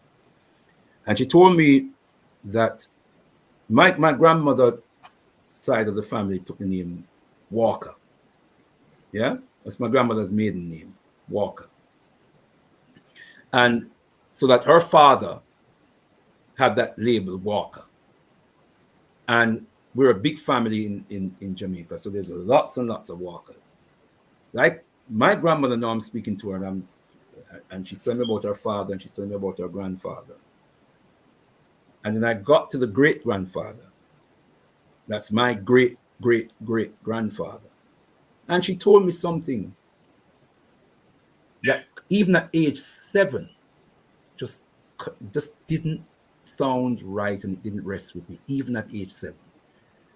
She said that her great grandfather, my great great great grandfather, was, before he was Walker, he was Bowen, and he was sold from one slave master to another slave master named Walker. So he was sold from Bowen to Walker. And that's why he got the name Walker. And that's why her family have the name Walker.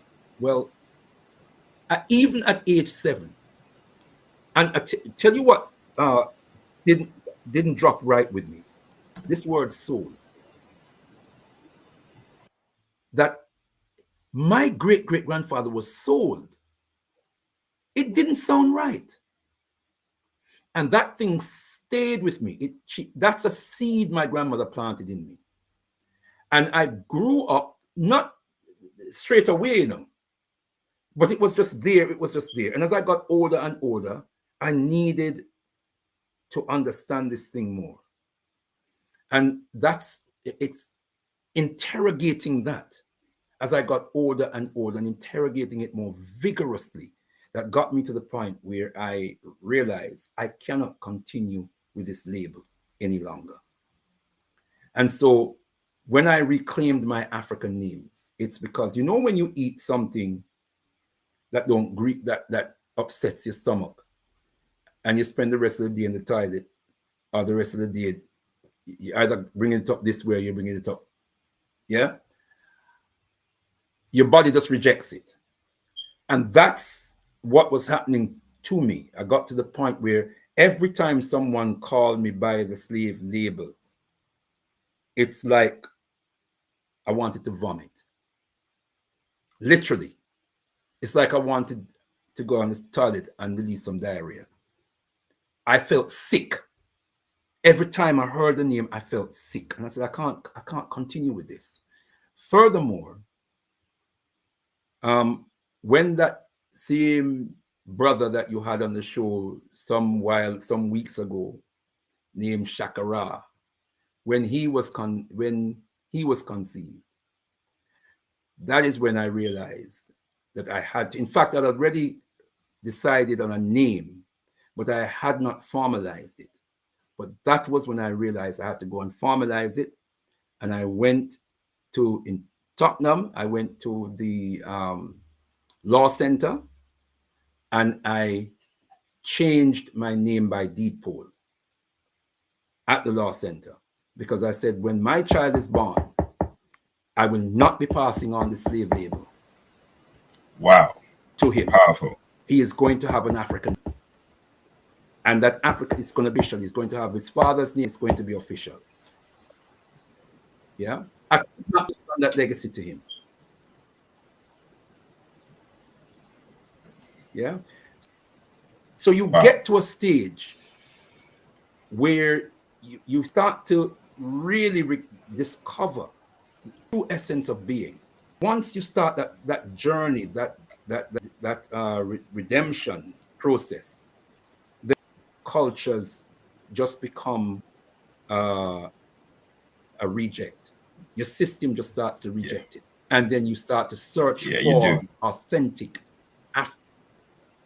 elements. You start to, and when you experience it, you embrace it. Tendai Moya. Thank you, Okay. Baba. Thank you very much.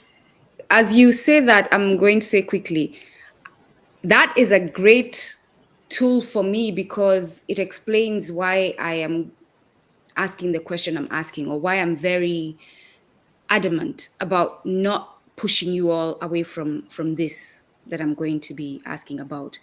It is not because I don't want to allow you your freedom, your rights. I don't understand the challenges. It is because my spirit is rejecting it. And I have had situations where I'm standing next to someone wearing a weave and I'm being disgusted by them. Like I start judging them based on the weave because of how much my spirit is rejecting the weave, you know? So, and people misunderstand me and they call me judgmental. Nduku, you need to understand people. No, I am an African who's embraced my full Africanness and who understands what that is. And therefore it is natural for me to resent it. It is natural for me to have this seemingly bad reaction to it. You're absolutely correct, my dear sister. What I try to do is not to communicate that to a sister who is wearing weave, because I am hoping that something in her connection with me is going to wake up that part of her Africanness that will evolve her to that position of just rejecting that weave herself. I don't want to embarrass her. I don't want her to feel insulted by me. So what I try to do in situations like those is to be as tactful and as skillful, but I feel what you feel. Yeah. I feel that sense of, but to me, it's a declaration of war. Yeah. Yeah. And when I see that symbolism on the head of one of our sisters, I'm saying that represents conquest. Yeah. I know what it is. I know it's conquest. Yeah. But I know that if I go after it, the sister is going to think I'm going after her because she's so fully identified. So the antelope has strengthened the lion. The lion is even more powerful. The antelope now. Oh. Yeah, no. Let's refresh that. Yeah. We're going to give Baba a few minutes because this is an important part of embracing your African self, as much as you all think this is just something small we're talking about. Just bear with us. Yes, you cannot be fully African if you have a weave on your head. What it stands for, you wearing a weave is fitting into the notion of beauty that the oppressor has sold to you. I don't care how much you want to tell me, oh, it's management, I want to make my life easy, oh, it's hard to comb hair. There's a brother who just put out a video, and I appreciate him for it, on Instagram, where he shows a sister preparing a weave and compares it to the process of doing natural hair. And there is no way that process of the weave is easier.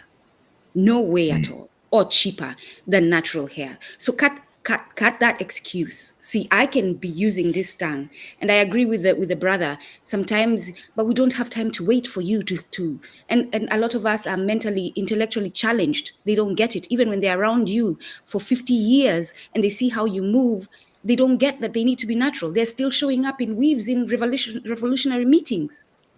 So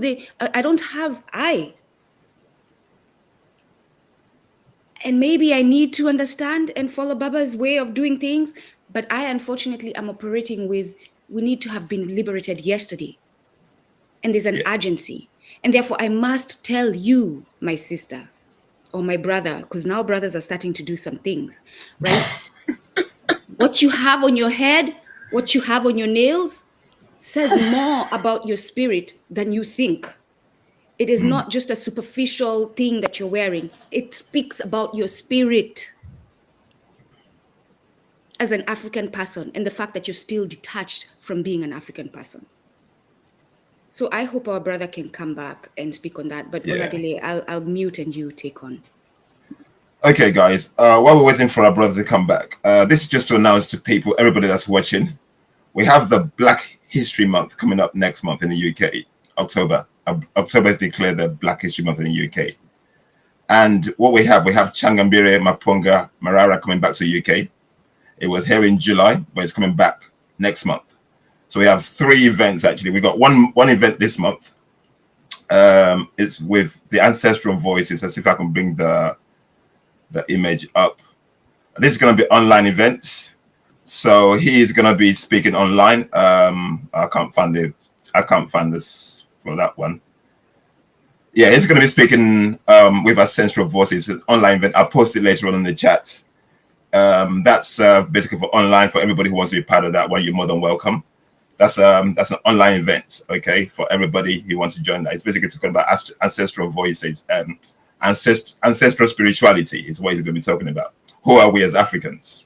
So he's going to go deep dive into the Southern spiritualities as into Southern Africans. So he's going to deep dive into that for people to understand the Southern spirituality, Southern African spiritualities, how it happened, how we got to where we are, and who are we? And as we're talking about religion before the dogma, Christianity and Islam came into being. That's the first one. And then for the UK month, Black History Month, let me bring the image up. Give me a second. The first one coming up now. Okay, we have the masterclass coming up. This one is basically the blueprint for African sovereignty. In terms of we Africans, and we want to know the way forward for what's going in Africa. We want to know how we can free ourselves. This is the blueprint for African sovereignty, the blueprint for African sovereignty. We're going to be talking about the 7 pillars of power. The 7 pillars of power is going to be talking about education. It's going to be talking about spirituality. It's going to talk about economics. It's going to be talking about land ownership. It's going to be talking about ledger. It's going to dive into the 7 pillars of power. It's going to be a masterclass. It's between 9 o'clock till 5 o'clock. It's an all-day event. So for those of you who want basically the foolproof blueprint, how we can free Africa, Changambire is going to be going through that with you. It's exclusive for 50 people only. I think our brother is coming back. It's for 50 people only, exclusive. You can see the price online there. We got an early bird for 130. We got the standard ticket for 150, and then we've got the final price for VIPs for 200. Guys, this is an exclusive masterclass. It's not for everybody. It's only for those who are serious, who are ready to basically decolonize their minds. I'll come back with the other one as our brother is back here. So just, yeah, speak to you in a bit. Let me get rid of that. Hold on. Let me just get rid of this bit. Oh, sorry. Give me a second. Let me get my technical things right. Just come off this one. Okay. Remove. Okay, we're back. Okay, you were talking about the fake hair. We can't hear you. You're muted, we Baba. can't hear you. You're muted. Oh no, he's not muted. We can't hear you, sir. Just try coming back in, Baba, because it would be nice to hear you finish up. Yeah, we'll let you finish wait. that bit off. We will wait. Yes.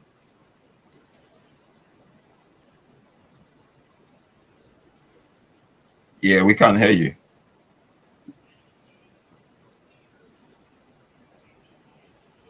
Yeah, no, he's not speaking. I think they're fixing whatever the issue is. Okay, they'll probably fix it. Yeah. We'll wait. Go on, Aladele. Can you? Tendai. Okay, so that's. Oh yeah, we can hear you now. Now we can hear you. We can Perfect. hear you. Yeah. Can you hear me? Tendai. Yes. Yeah, we can hear you. Okay, let's finish off. You were talking about the fake hair and stuff.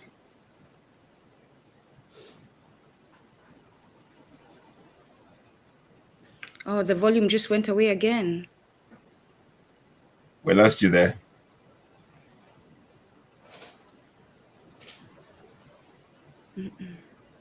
Yeah, we lost you there. I don't think they want you to talk about the fake hair. Oh,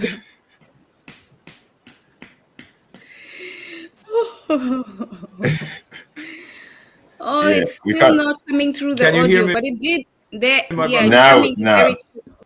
There you go. We're gonna mute. Yeah, go on. Yeah, we can hear you now.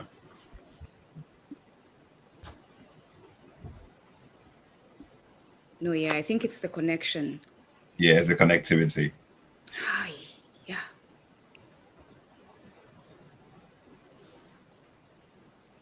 So more importantly, brother Oladile, and I hope Mbandaka, you can hear us. More importantly, the question that our last guest asked, so that when Baba Mbandaka's audio comes up, that's what we are addressing, given the technical issues. I think Yeah. they're frozen again.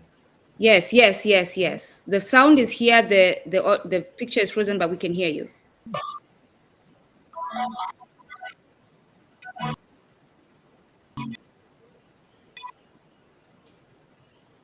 No, yeah.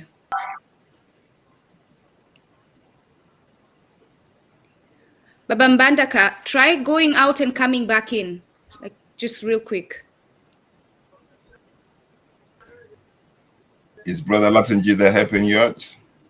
Yes, he is.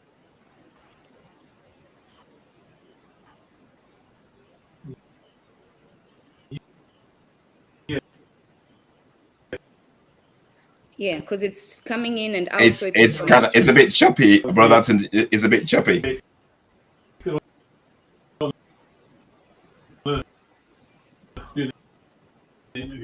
Yeah, it's choppy.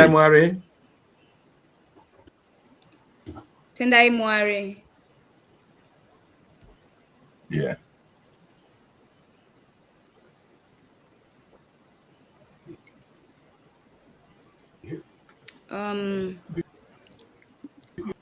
There's a private chat, Baba. Just take a quick look at it.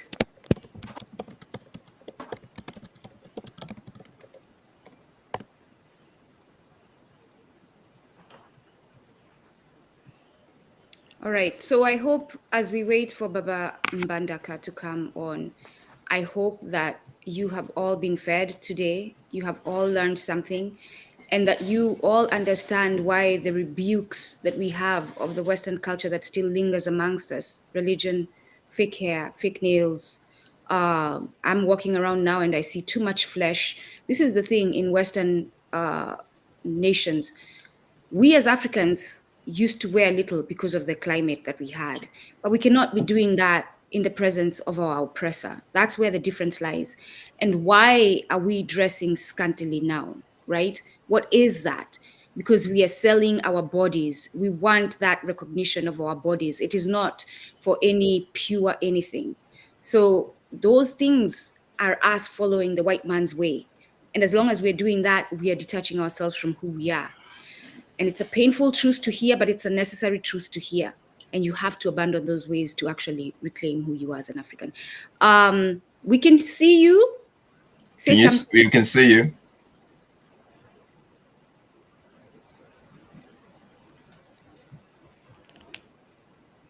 Okay.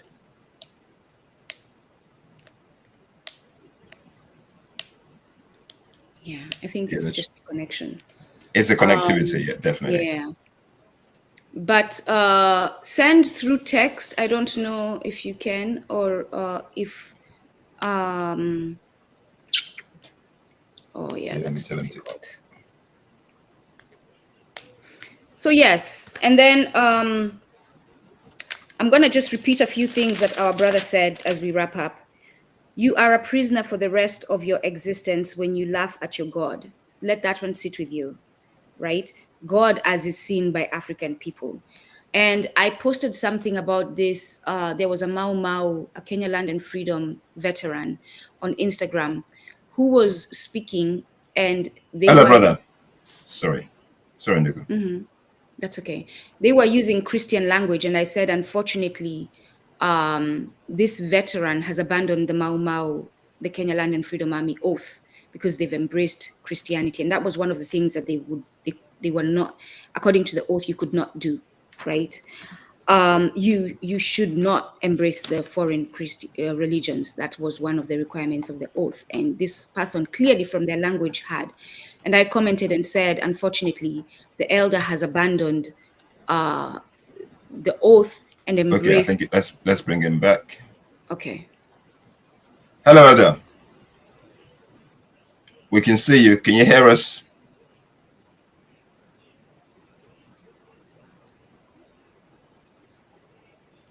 Can you hear us?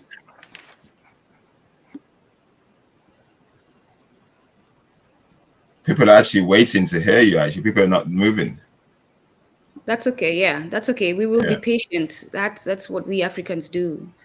We will understand that in this land of the oppressor, in the spaces of the oppressor, and just technical difficulties, this happens, and we just sit and wait, and we wait for the elder to close our session with him. I mean, if you have to be somewhere, please feel free to get up and go. The recording will be there, but myself and Oladele, our duty is to wait until the elder is done so that the message is complete. But yes, so I'll let you carry on. Yeah, as I was saying, so I said this elder unfortunately is not following the God that the Agikuyu people worshipped. And the people were like, how many gods are there? You know, you ignorant Africans, right? How many gods are there? And here's my answer to that. I know for certain that the God that the oppressor prays to is not my God. For certain, I know that. Because when the oppressor prays, they pray that they can continue their oppression of me. And therefore, we cannot be praying to the same God. We cannot. And therefore, my God has to be different. And I have to pray to a different God than that of the oppressor if I'm going to be liberated. Whatever that means to you. Listen, Africans, you have more capable brains than you think you do. I know the Western man has taken away and introduced you to mediocrity, but please reclaim your capable brains so that you can understand what that means. You cannot worship the same God as your oppressor, because when you pray and the oppressor prays, whose prayer will be answered? Your prayers are contradictory. The oppressor prays for their oppression to be sustained, their position of power to be sustained. And you're praying for it to end. So if you're praying to the same God, who is this God going to answer, and who won't he or she answer? Well, in this case, he. So for you as an African who wants to liberate yourself, who's self-determining, who's reclaiming who you are, you must, in your head, know that you're worshiping, you're venerating, you're honoring a different creator than the one the oppressor does. It's just as simple as that. So when you when you are following Christianity and having white Jesus frames and Mary little dolls in your house and all those books with white-skinned deity, you are detached from who you are as a Black person, especially because, going back to what Baba Mbandaka said, Genesis 2, chapter 7, you are made in the image of the Creator.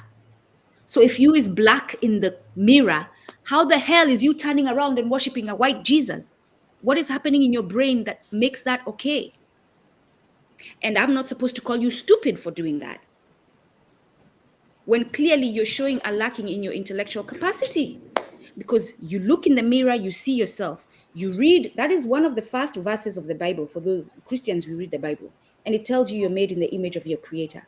Then you turn around and look at a white Jesus, and that's who you go to worship. Something is wrong with you. Yeah, I think we just it's struggling to get back on. That's okay. So maybe we can do a video where Baba shares the answer to how can you directly affect African liberation, coordinate with them, and he can share some closing words that we can post later in a short or something. No problem. Yeah. Okay, guys, in closing, as I was saying earlier, okay, please, love, family, listening, driving, speak my sister. Okay, somebody's loving your words. In closing, guys, the Black History Month, I said the Emerging Alkebulan with Farmers of Thought International and Nation of Mother Earth are organizing this event in the UK. The masterclass is on the 18th of October. And we got the 20th of October. It's basically for everybody. Everybody's welcome. It's between 6 and 10. Let me put the flyer up for that one as well. But more information will be shared. Later on. Where is it? Give me a second if I can find that. 1 minute. Is that the one?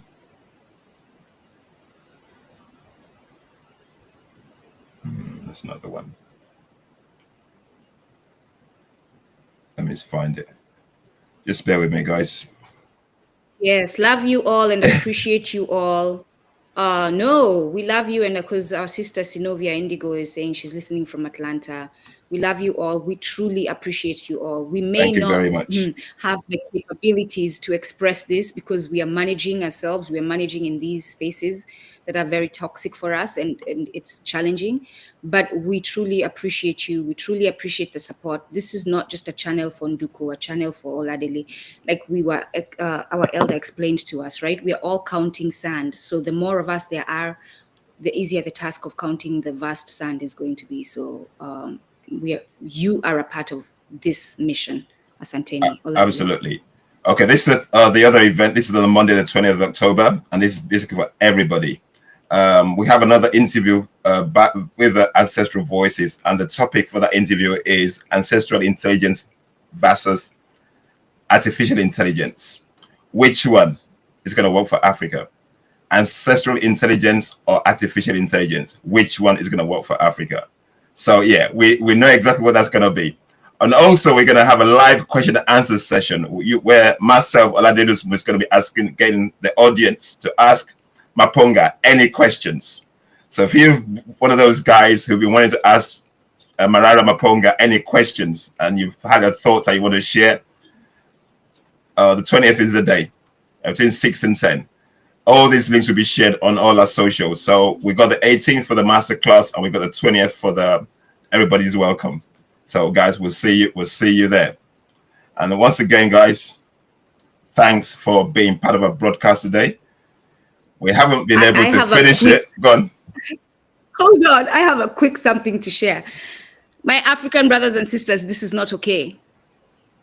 Yeah. This is not okay. Stop this. Something is wrong with you in the head if you're doing this. And when you hear me say this, go and check yourself. Okay, this is looks not okay. like Our brother is back. Are they back? Let me see. This is not okay. Nowhere should you walk in a space and see this and think it is okay. I'm telling you right now. This isn't okay. And it is a shame that is being done to our young ones. And shame on this elder for doing this. Yeah. This elder is an enemy to our people. Sally, that. Oh, yeah. Okay.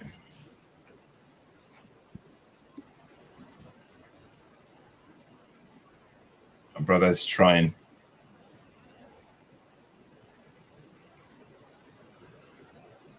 Hello, madam. Can you hear us?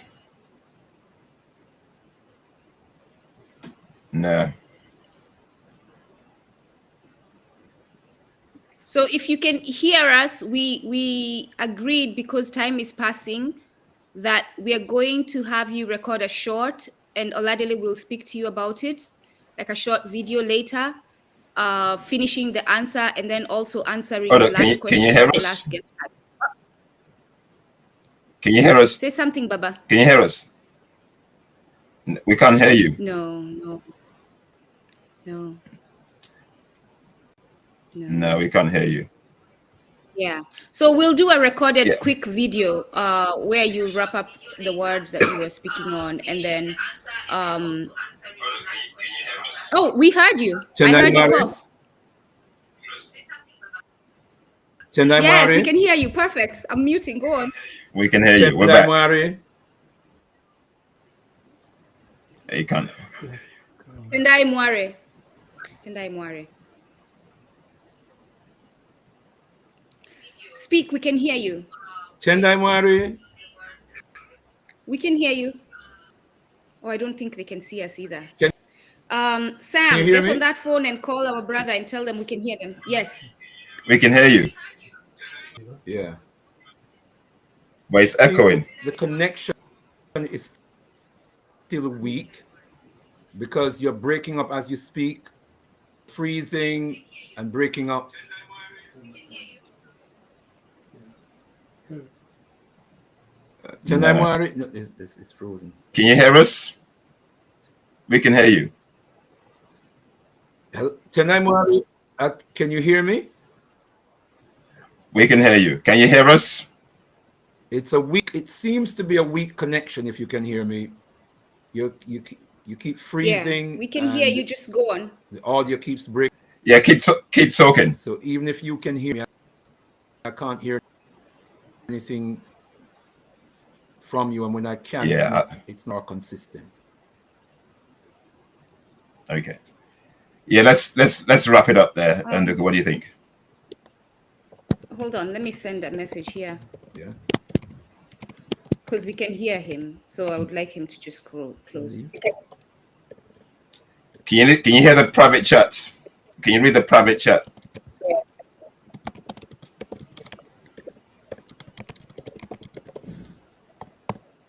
I'm gonna post that on there. Tenai Mari, can you hear me? Tenai Mari. Yeah, I don't think this is working.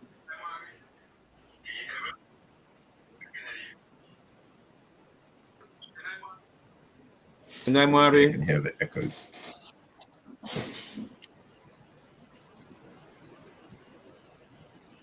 Can you read the message? Yeah, it's definitely. That's what I'm thinking. It's blurred probably on his end. Yeah, I think let's wrap it up. Spirit isn't responding. No. Can you hear us? We know they can't hear us, so now is we see whether they can see that message.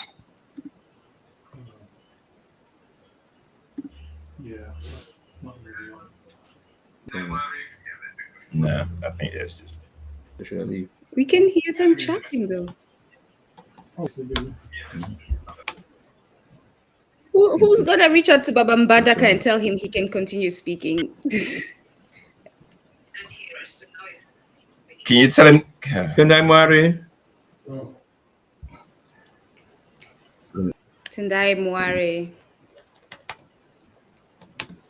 And for those of you listening today, you should know that phrase as many times as it's being repeated. You have no excuse not to know Tendai Mware.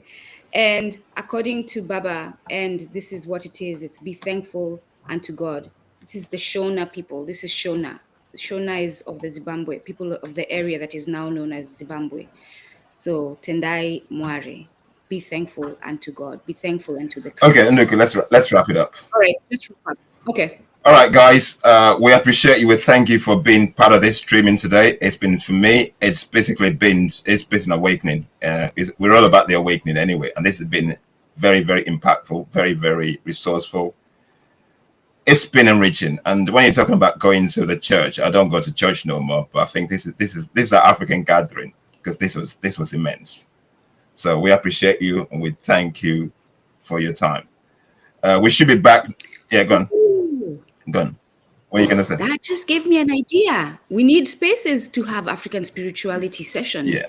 As Baba said, because we are in, we'll plan that. Yeah, we'll plan that. I think I've got some ideas of that. But guys, we will be back next Sunday, actually, on the 28th.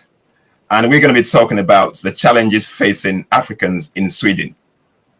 We have a sister who, a video's gone viral. And she's talking about how they incarcerate young black boys in Sweden. This is basically a not new thing. It happens all over the world. So he's going to be talking about what's going on with the black boys who have even got autism and they've been incarcerated. You all thought America was the only racist nation. Yo. Okay, where they've been incarcerated. And also she's going to be talking about Kenyans, Africans who are marrying Caucasians and the challenges that you go through. She goes, it's not the way to go. So please tune in. It's going to be very, very powerful. So we'll see you next Sunday. Thank you very much. Asanteni. So, brother. Hey, Hey, speak that language.